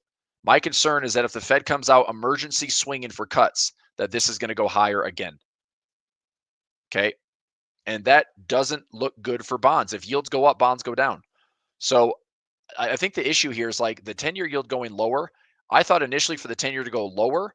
I mean, I suppose it plays out two ways. One is the market tanks and the 10-year drops because everyone is scared. And there's no more consumption. The pause button is hitting across the board. And so what happens? Well, the 10-year drops. Well, the government gets what they want. The Fed sees this is encouraging because we're finally back down to some respectable levels, and the Fed can probably start looking to cut. But emergency levels and doing things that kind of manipulate this, that's my concern, is that we do something that ends up making the 10-year, the long end of the curve rally and get steeper. That's my biggest concern, is that this doesn't follow, this didn't follow what 40 plus years of monetary policy have done. When the Fed goes into a cut cycle, yields don't go up. And yet they did that last year. The market sniffed out that this Fed is doing something. This is a misstep in policy. And the Fed, I mean, really, that's why the Fed is so reluctant to cut this year. So anyway, let's see here. Shah's asking a question. What's that say? Close to an option trade early, partial profit. Is there a penalty for waiting for expiration? No, I mean, if you're trading American options, you can do whatever you want. You can get out of the trade early. You can exit whenever you want. I mean, that's typically what I do. So the option contract it's pretty black and white. You get in, you've got risk and reward. You can let it go all the way to expiration. There are levels you would need to be aware of. For example, I mean, if you want to give me an example, like, hey, I'm buying this call option or this put option or whatever trade you have on, that we can talk through it. But the only way that we'd have any assignment risk, it depends on the spread. But I'll just give you an example. If I do like a bull put spread on the SPY. So let's say that for today, I could do a 0 DT today, which means it expires today. If I had let's say, I'll do this. Let's say I put in a bull put spread. So I sell a 559 put and I buy a 558 put, right? So I'm going to sell. So it's a -1 at 559 put, and it's a +1 at 558, right? And let's say that credit spread is going to pay me about 30 cents. Okay. So if I collect 30 cents, that means I'm risking 70 cents. If price is here, as long as it's greater than 559, I'm going to keep my 30 cents. End of day, closes automatically. If price is all the way down here below my strikes, I'm going to lose 70 cents, closes automatically. The only time I need to be mindful of closing out my trade by expiration would be if I'm inside the strikes, where this sell put level would be a potential assignment of that underlying. So if you're going to assign shares of a stock or assign shares of an ETF like the SPY, if it's inside the strikes, this means that when you're less than 559, then the broker is willing to assign you because you're expressing that I'm willing to own at least 100 shares at that 559 strike. And when price is below that, you could have this exercised at expiration. So if we're inside our spread, then we want to close the trade out. We probably get a break-even trade or better-ish. But if it's above, as long as it's greater than 559, there's no assignment risk. You keep your credit. If we're below both of them, then this can expire worthless. There's no assignment risk. That makes sense? So hopefully that's just a quick look at, there's levels to know, but I mean, options are pretty straightforward when it comes to, if you have to do anything like pre-expiration, best way to have some success in options would be, have a percentage target. If I've got, a lot of what I do is selling credit. I sell premium, I collect credit. And a lot of what I do is if I have $1 credit and I'm up, 80, 85, 90% of that credit, rather than waiting all the way to expiration, I'm just going to take that profit, move on. Because for me, the capital efficiency is rather than waiting all the way to expiration for that extra 10 cents, I'll just take the 90% and move on. And I do that a lot. So a lot of my trades, when I close out at like 75, 80, 85, 90+% of my profit targets, I just move on because I don't want to wait an extra 20 days or 30 days and hope that it stays where it's supposed to be. If it's offering me profit, I want to see it. Okay. All right. Speaking of, let me check something really quickly here as we're getting closer to expiration. All right. Still down to some XSP trades, but watching. So my key level this week is going to be 560. If XSP stays above 560 and 559, those are all good. Hopefully that is the case. All right. I'll do a little bit more. Let me get through. We did gold, silver, did Bitcoin, went through the international markets, Mag 7, we did the yields. So TLT, I'm watching TLT, SPX here, and then TLT. So I'm actually curious if I just took a little chunk in all of these. I mean, if the Fed does start cutting this year, I'm curious if it's the short end or the long end of the curve that starts to move, right? If the Fed starts cutting rates, is it the 1 and 3 year bond that's going to start to rally, or is it the 7 to 10 year, or is it the 20+? The concern is that it's the long end that's going to be the yields go up if the Fed starts cutting rates. So, I mean, I almost think that for me to have some better diversification this year, I probably need to have some exposure. I mean, look, the 1 to 3 year is a almost 4% yield. The 7 to 10 year about 3.6. The 20+ year 3.65. I mean, as far as diversification, I mean, it's fine. I've still had this lingering concern that something's going to break, and I don't know if it's the equities market or if it's the bond market. I don't think I think if the market breaks, it's because we're dealing with a nasty drawdown. The market goes into a nasty drawdown. The Fed doesn't do anything, or the Fed steps in too early in the market. It's like, I do have some legitimate concerns about being overly positioned in bonds. I'd almost rather have corporate bonds in my portfolio. I'd rather have Apple corporate bonds that pay, 3%, but Apple's good for it. There could be some weird, this could be years away, but still, I don't know. Maybe just a little mix, maybe define risk, maybe just doing some call options. That could be fine. That'd be better than like holding the shares and getting my butt kicked. Or I buy the shares and I have collars on these positions where if it gets called away, cool. But a collar position that has a long put and a sell call. So if it gets called away, it's with price appreciation. If the price goes down, then I'm at least protected to the downside. So probably something very boring, but also very safe in the bond side. And then yield is fine. If I have an allocation that averages about 3.6, 3.7%, it's fine. So I don't know if I allocate, I've got $1.4 million of cash to trade with. If I did, I would probably no more than like 20% of my portfolio in bonds. So what would that be? Not the whole portfolio, but I've got 14 there. Let's do 20% of that. So 280 grand. That's a lot of bonds.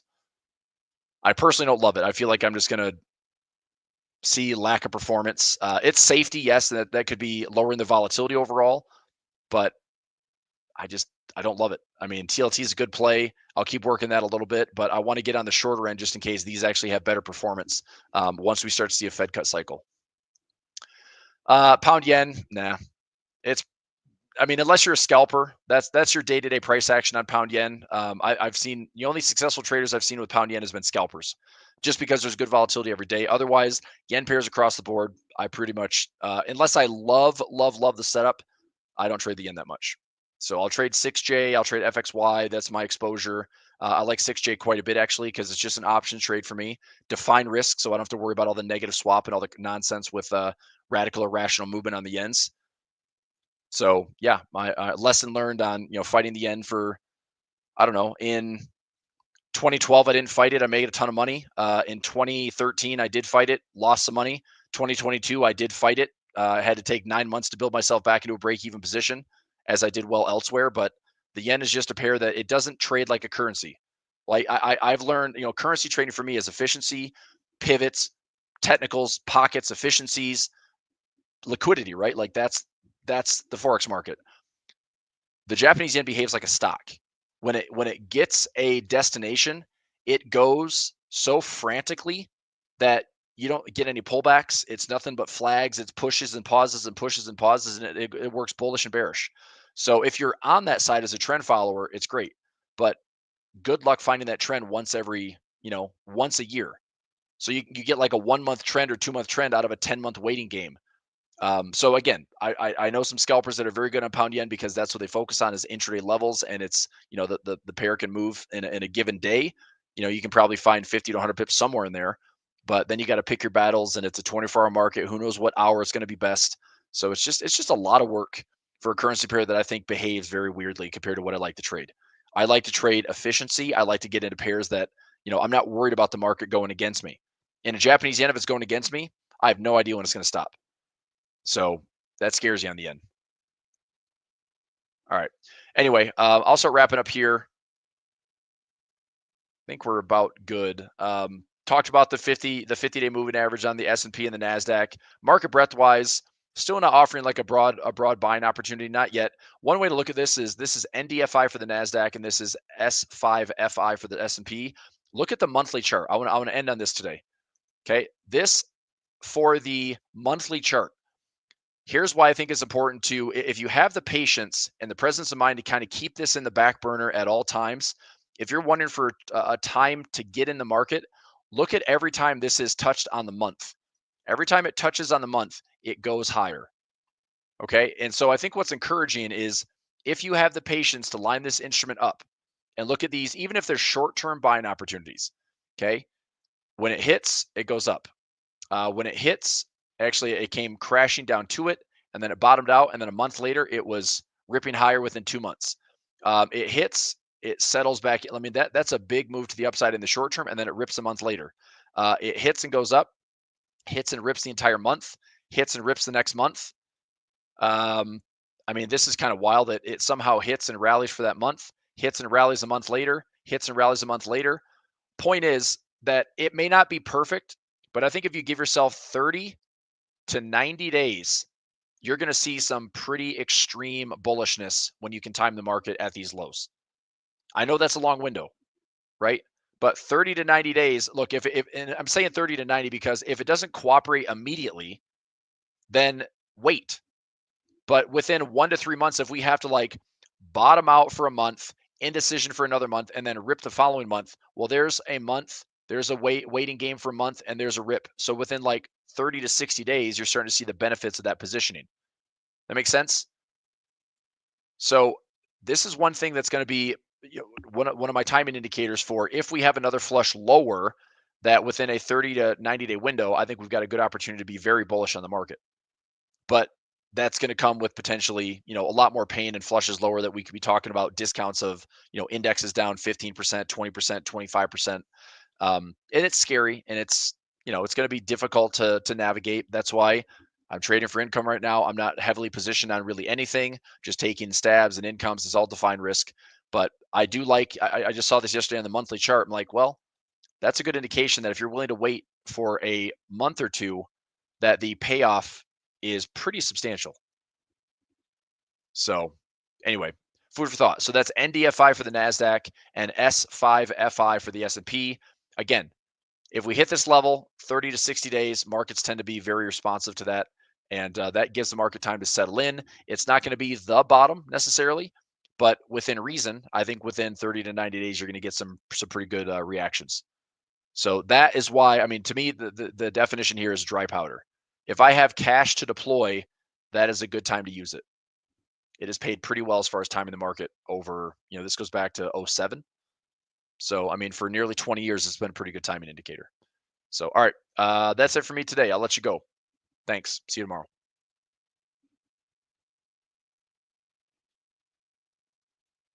Or not. Are we streaming all day today, fellas? What's going on? I don't think this is a marathon at 4 o'clock, is it? That'd be setting a new record. But anyway, Chandler, James, you guys can. I'm good. Release me. Thanks for watching today's A1 Trading Show. Be sure to subscribe and to turn on notifications so you don't miss the next one. All month long, you can get the EdgeFinder 40% off, our best discount of the year. Check out the links in the description below to visit the EdgeFinder homepage or speak with a team member directly to get the 40% off discount now. Trade safely, and we'll see you tomorrow.